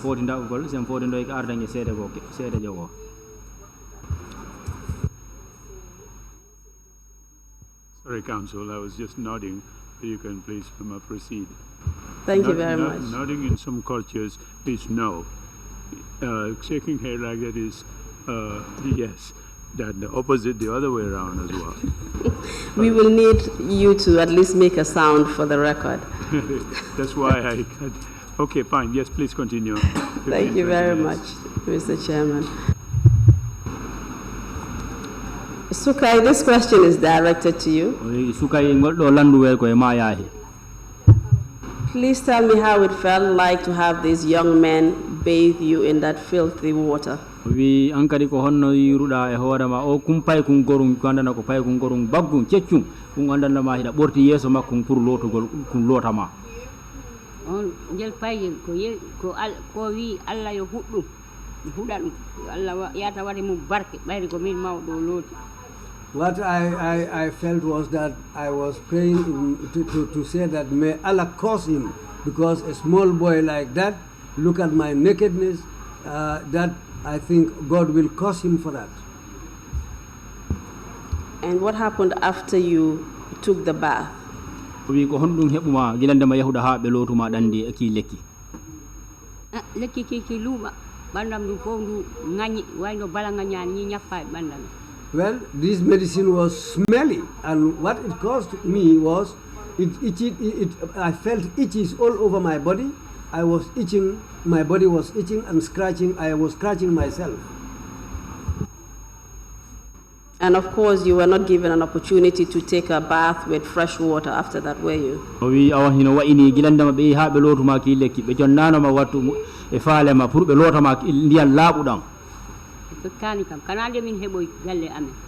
didn't give us that chance until we arrived at our homes. And you were still in your dirty clothes as well. Ha joni no wa ini ha joni ko din concima tunudi di bortino da ha joni ko din bornida. This is what we slept in, and we went home with the same clothes. And before you left, were the items that were retrieved from you, were they given back? Oui, do yon immade nder den galle pour be acci tan hoton alele mon ko be jetti kon e jungo mon dabbe jonnituno on dum do e yahude fokkitude hotugol. Minen bo min lamni kala be bi heb hambo yepti kadmo hambo yepti chemtimo hambo yepti kalsma hambo tottuno la. Well, when we requested or when we asked for our properties, what they will tell you is that who did you give your money? Who took your money? Who took your property? That's what they were telling us. And Sukai, did the same thing happen to you? Did you get your money back? Wi Sukai ankani nda ko dum hebuno ma nda hettuno mbudi madi. Heptani dide ha hande. I didn't recover them up to this day. What about you, Fatou? Fatou annon ankani nda hettuno alel ma siko mbudi siko hondum. Mbudi wondo de mi heptani dide mo lambi mi kala wiya kam kana mi itti mbude juude ma. They didn't give it to me. If I ask any one of them, they'll tell me, was it me who took your money? Lamarana? Lamarana no anno. Did they give you back your money? Be jonnitudo ma mbudi madi. Mi Lamarana mi hettano mi hettu mi hakke jodi ay jiba soldaro be nganalu bilam padden yaade mu non hotel nawral padde mi hettali mbudam me bal padde. I didn't get back my money, even my shoes. I cannot get them back. It was one of them, one female soldier who borrowed me, who gave me shoes to wear to go home. No. One female soldier borrowed my shoe. Even that shoe, I could not get it back. I went barefooted. Thank you very much for that clarification. Lamarana, did you ask for your money back? Lamarana ajantu mbudi madi. Melanda mama landi aw na yalando kar molanda na yalando kar. Well, if I ask anybody for my money, he will tell me, go and ask that other man. That's how it went on. It went on until the vehicle was about to leave. I have family at home. Then I decided to board the vehicle to go home. I am sure that it was only the Fullers who asked for their monies back. Owi mo holi wonde ma dum do de ko fulbe ben tan yanti mbudi mabbe din. A jarama ko fulɓe janti mbuɗi mum ɗi ma men hettano men yoy ke Allah duuɓi jali joni. Well, that's it. When we asked for our properties, they didn't give it back to us. So how many years now? The Mandinkas and the Jolas, they just wanted to get out of there, but the Fullers were asking for their monies back.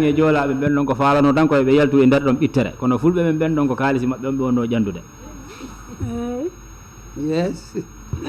All right, I just wanted to bring that out because I know how Fullers like money.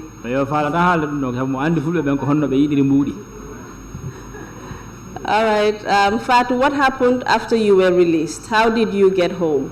Fatou joni ko honno wadi ko hondu wadi gilandama be haabe accituma pour ya hodu galla gila hotuda ko galle ko hondu wadi girim ko to mi gagal ko hono hotirra hono ko hombe nabima ha galle ma min gadda ma kumbaya hodum min gadda ha ma kumbaya. They brought us all the way to Makumbaya. Taw balli amen ni ciwata o wadde ger because still we were still weak. So how did you get home? O wi ko honno hewtirɗa galle ma? joni suka gorko Makumbaya naje jom auto. There was a young man at Makumbaya who had a vehicle. On jolni me auto moyene addi min ha galleji amen min jip. That man gave us a lift and took all of us to our homes.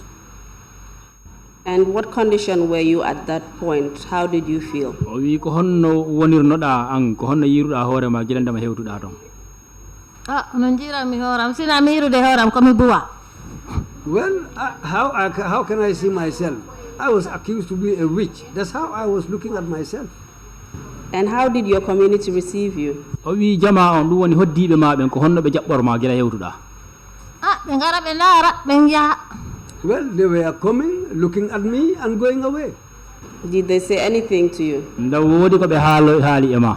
ɓe haalani de kono no nandini. Well, I didn't hear anything, but well, they were there, they were looking at us. And how did you feel being looked at in that way? Wi joni an ko honno yiruɗa ɗum ko honno famirɗa ɗum e hoorema hiɓe dartinoma ɓe dardema ɗen gite ko honno an yiruɗa ɗum e ma. Minen saare amen de ko minen tato rek naɓano hen. Well, from our village, it was only the 3 of us who were abducted. Joni minen tato simin cuɓama min naɓama wiya ko min ñamne ɓe hono yimɓe ɓe dardata min. Well, after that experience, when we went and came back, the villagers, they will just look at with those eyes. Can you tell us what eyes they would look at you? O wi hiɗa wawi haalande yimɓe ko yitere honɗum ɓe wonno on darirde. Kana yitere ñamneɓe. Well, they were looking at us as witches. So you were labeled as witches after you had this experience? O wi no wayni aw hiɓe sappinima wondema ko a ñande guilandema ɗum feƴƴi e hoorema. ɓe cappinanim de kono ɗum ɓe dardanno kam. Well, they didn't tell me, but that's how they were looking at us. And how did your status at all change within the community after you were being looked at as witches? O wi nda mandarga ma on e jama on ɗum woni heddiɓe ma ɓen toon nda no wonirnoɗa noon ka sarata ɗum affaire ma on sansino e jama on toon. Minen toto min goɗɗotide no woni saare min jooɗima lewru mi natani saare nde. Well, when we arrived at home, because of the fear, I sat down at home. It went up to a month. I didn't go out. And Sukai, can you tell us what effects this treatment had on your health? O wi Sukai nda hiɗa wawi haalande yimɓe guilandema ki yarnaɗa ki lekki ha paari ko honno e cellal ma ko honno yiruɗa ɗum ko honno ɗum woni e ma. Ginde ɓandam ɗum welani. Well, I didn't feel all right. Since then? Since then, I have been sick. And what is wrong with you? Honɗum nanguma. Joni ko hoore nde nde muusa ɓandu ndu fof ndu natatoto e ngal koyngal am ɗo. Well, it's from headache. Headache, every time I suffer from headache. And I feel general body pain up to one of my legs. And what would you say is the cause of your illness? Joni an e sikke ma ko honɗum sababi e nden nawnare ma honɗum sababi nde? Ngol naɓɓegol yarrugol ngam lekki irti ɓandam ndu fof. Well, it's because of drinking this medicine. This is what caused my problems, my sickness, and what's ailing me. And to date, have you been able to treat whatever is wrong with you? O wi ha hande ka wonɗen nda a wawi heɓande hoorema pour ñawda hoorema ko kala ko andanda ko ɗum nanguma. Ɗo ɗo wonɗen ni mono ñawdode. Well, presently I'm still trying to heal myself. I'm taking medication. But you're still not well, is that correct? No wa'ini ha joni a tiiɗani ndako gonga. Tiiɗani de ha joni mi tiiɗa. Up to now I am not still strong. Lamarana, can you just tell us what your experience was within the community after you were released? O wi Lamarana an kadi ndahiɗa wawi haalande yimɓe guilandema nangaɗa ha naɓaɗa accitaɗa artuɗa ka nder saare mo ko honno yiruɗa e dartinodema ko honno sikkuɗa ko honno yiruɗa yimɓe ɓe saare nden ko honno ɓe umma e dartidade ko yitere honɗum ɓe umma e darirde. Min ko artumi ɓe arayno ɓe ndaara yeyi ɓe lamɓe ginna buwa on ari min nami ari dey so memmiji ka tum men ñamayo. Well, when we came home, people were coming to look at us. In fact, some will say that, well, you have returned back, you witches. And how did that make you feel? Can Can we just go back? Apparently the interpretation is still not accurate. Can we have it again, please? They will tell me that the witch is back. I will say yes, I am back. But if you misbehave, I will eat all of you.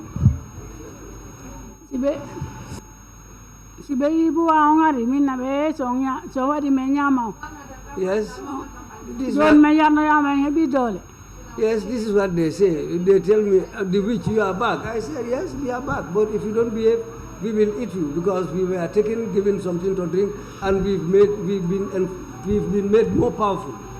Indeed. So you use the situation to your advantage. We know why ni ang joni ang kada jetti affaire on jettuda wonda man mojjire ma.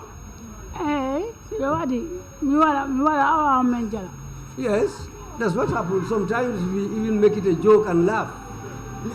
Can you tell us some of the more negative aspects of being labeled a witch? Wi ndahi da way haalande yimbe dum don bonande ma ko bonande hon dum hebi e ma gilande ma be tuuma wonda be ka nyanne.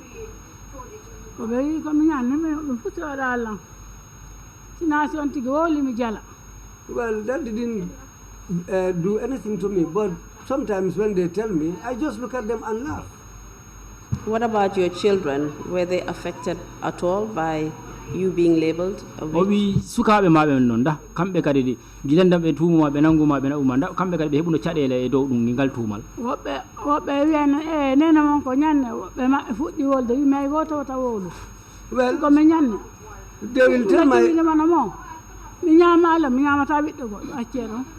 they'll tell my children that, well, your mother is a witch. Yes, when my children want to stop or say something, I'll tell them, no, leave them. Because as far as I didn't eat you people who are my children, I will not eat them. And to date, what is your health condition? We ha hande ka wonden do cellal ma ko honno way.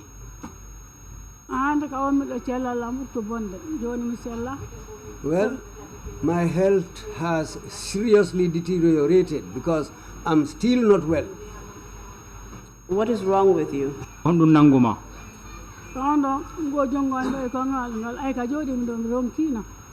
Well, this hand is in a bad shape. Even where I am sitting now, I am really tired where I am sitting. I'm sorry about that. We will soon complete your testimony. What other symptoms do you have? Well,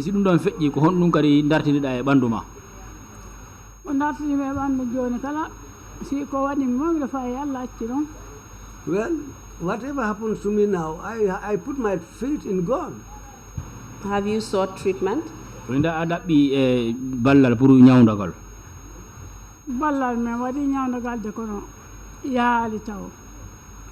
we've tried to get treatment, but still there is no improvement. And can you tell me what has caused your ill health? Well,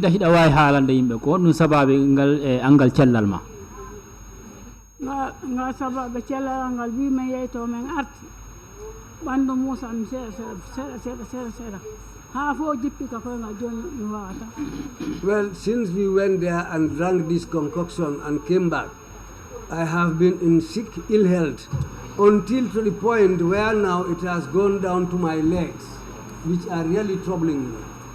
And who do you hold responsible for what has happened to you?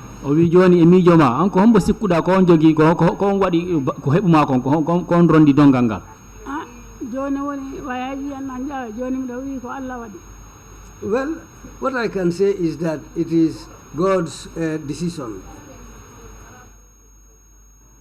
My question was, who do you hold responsible for what happened to you?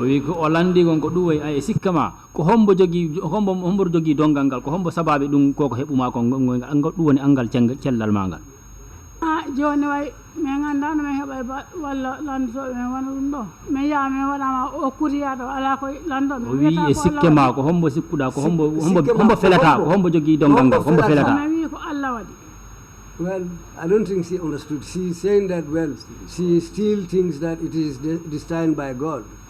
Okay. Do you know who is responsible for for your condition, and who is responsible for everything that you went through in Kololi? wi go on elandare ko dahida andi e gandal ma ko hombo so woni sababu ko kala ko hebuma ko gilabe ma Kololi kala ko hebuma ton ko hombo felata e mum dahida andi dum Amal felta ko alan felta sala ordinala ngi mabbe bena batalla. Well, I can only say that it was destined by God, because whatever God decides, that's what happens. All right, thank you very much, ya jarama Lamarana. And Fatou, can you tell us what your state of health is right now? Fatou ankadi dahida way haalande yimbe nini fe on do ka wonden do cellal ma ko honno tolnori. And what impact this whole experience has had on you? Dum fo gila yahuda ha be yarnuma ki leki ko hondum e cadele dum addi e ma. Cadele mawde. Big problems. Can you please repeat the interpretation? She said she's suffering from big problems. It brought big problems for her. Please continue and tell us what problems. Wi da way kontinde hala na yimbe ko dum woni hondu cadele hondu dum woni dum. Sabu bin ko mi liggotono do garden mi danya ko kala. I was a gardener and I was earning for myself. Joni ay kudelol mi wawa helto. Now I cannot do anything. And why can't you do anything? Ko hondum sikki ko hondum sababu dum wiida a wawata wadde joni hayfus. Bandam du. It's because of the state of my body. Just explain what state your body is in. Wi da way haalande tan yimbe ko hondo So that we can understand better. bandu manu ko honno woni da yiye men faamay ko men wawa faamude hen ko duudi ko honno bandu manu woni da way haalande. Bandam du Musa yo koydam de yo mina wonde haybulo. I am feeling general body pain, my feet are paining, and now I am suffering from high blood. And I understand that even this morning when you were tested here by our paramedics, your blood was high, your blood pressure was high. Wi o faami wonde ma hay bimbi do gila arda dum woni e kafu amen on be men ardo be nyawdobe gila be tastuma be faami be wi wonde ma ƴiƴam maɗa hino ƴawi dow. And have you sought any treatment for what you're feeling? O wi nda a ɗaɓɓi ñawdugol gila ɗum heɓuma. Ñawnugol minen de l'hôpital goto woni to o go l'hôpital Kubune. Well, we have only one clinic which is at Kubune. To min ɗaɓɓoyta lekki to min jata l'hôpital. That's where we go to seek medicine. And are you able to work right now? O wi nanni ni nda iɗa wawi yahande hoorema. Kubune. Sano wawa yadu. Yadu mino wawi seeɗa de. Yes, I can still walk a little bit. And how do you get an income? O wi ko honno wonɗa heɓirde gurdal ma. Gurdam ɗam satti de.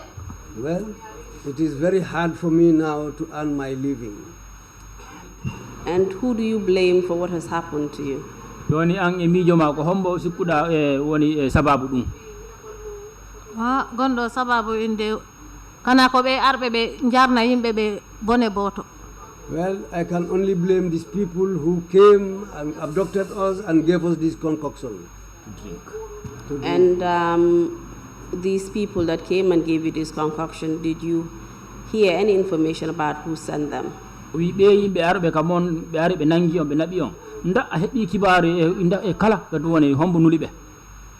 Mi haali no nulɗo ɓe ɗo. I stated it here before. Monan mi wiya nuli ɓe mi haali inɗo mi nan wiya on nuli ɓe.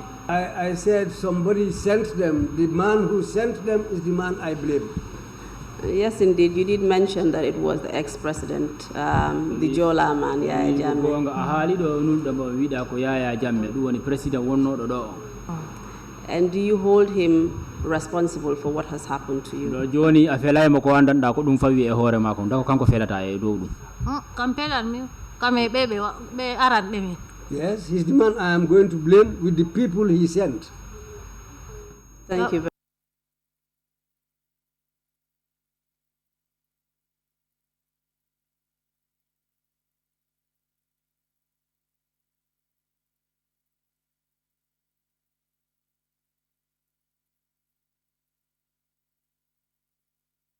very much. wi a jarama no feewi. And just to conclude, Sukai, please just tell us who you hold responsible for what has happened to you. Mamen arata anka ndahiɗa wawi haalande yimɓe ko hombo sikkuɗa felata e miijo ma ko heɓuma ko. Mo pelanmi ko joom leydi Jallow. I am blaming the head of state, the former head of state. Can you please repeat the answer? She said she is blaming the former head of state. And who is that? Hombo woni on. Yaya. The man called Yaya. What is Yaya's surname? Onno Yaya yettete. Jamme. Thank you very much. I have come to the end of your testimonies. And I will now have to hand over to the chairman for any questions the commissioners may have. Mr.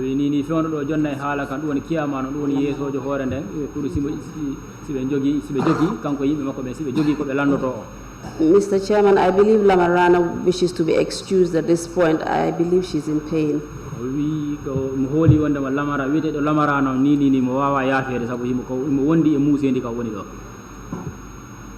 Yes, she is excused. Lamarana, do you wish to leave now? Yes,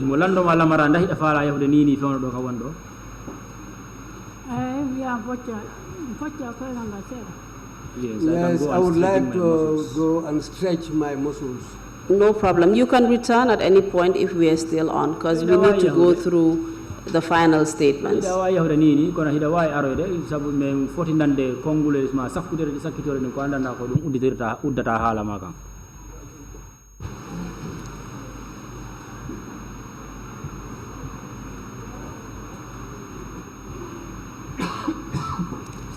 Over to you, Mr. Chairman.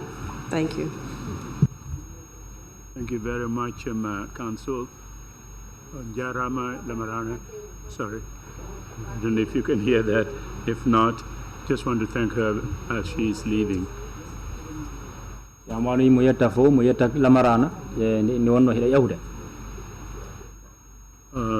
Fatou Sowe. Madam Fatou Sowe.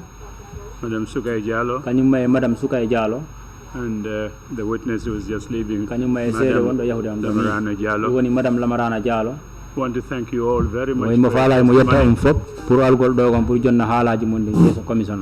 Sorry you were you had to endure so much in the hands of individuals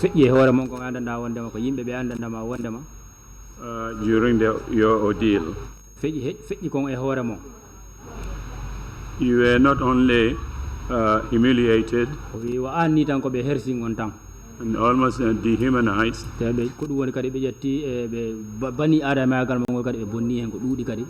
but you were also victims of robbery.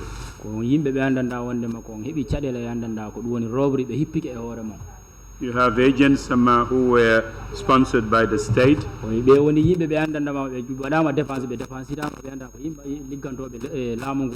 Who humiliated you.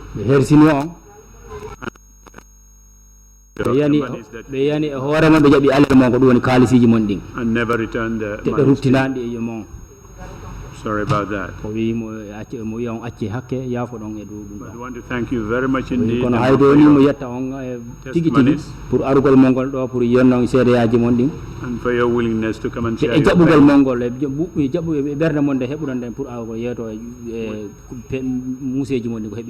To share it with the Commission and also the Gambian people. Commissioners, if you have any questions.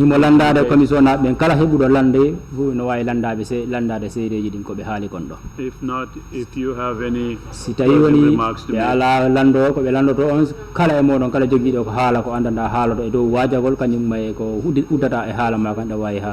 you may please proceed to do so now.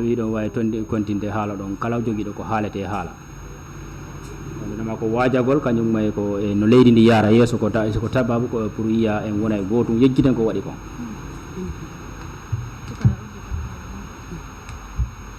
yo nenne We are appealing to you who are the workers. His interpretation, apparently she said we are praying, not appealing. Nyago, that's appealing, to beg for something. What did she say? The Fullers are saying no. She says we are praying for the people who are doing this work. Okay, they said they are praying for the people who are doing the work. Yeah, continue.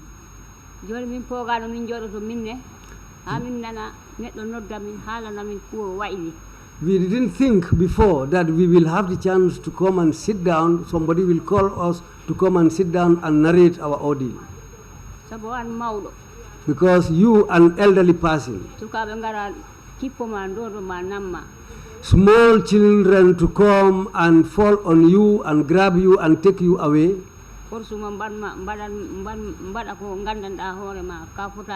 They force you into doing something that you shouldn't have done. We didn't think that we will see somebody who will come and ask us what has happened. Well, oh, humble, what?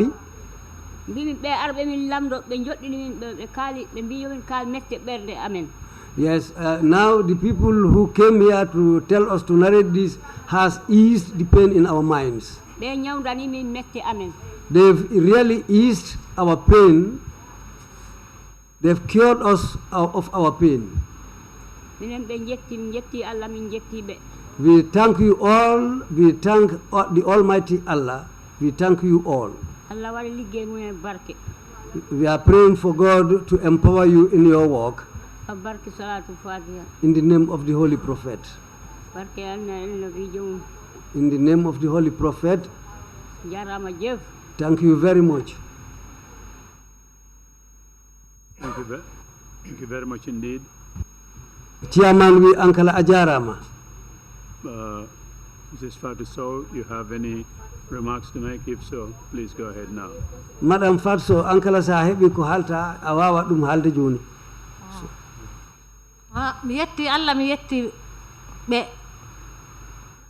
I extend my sincerest thanks to Allah.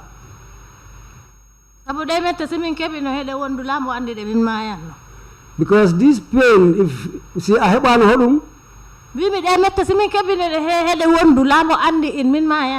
Well, if we didn't have any consolation for these pains, we would have died. Because with the help of God, we are able to forge through. We extend thanks. I will appeal to the Gambians to unite. What has happened here, for never an occurrence of like this should happen again. Let's unite and become one. I extend thanks to Allah, and I am extending thanks to all of you here. That's what I have to say. Thank you very much indeed. I'm again truly sorry. Chairman, we ajara matigi dummeni wonti mette e kambe kala. It's very painful to see you all sitting here narrating this and then crying. It is very painful. Dum no metti pour odon jodo do odon hala mette mon ha odon wulla. Truly sorry. Thank you again so much, Emma, for your testimonies. Dum no yurmini e do dum non monin jara on pour on jabi on ari pour halon do. We will now take a 1 hour break and come back at 3 o'clock. Jodi men foftoyat pour waktu go to time men ruta do arde waktuji tati. Meeting is adjourned.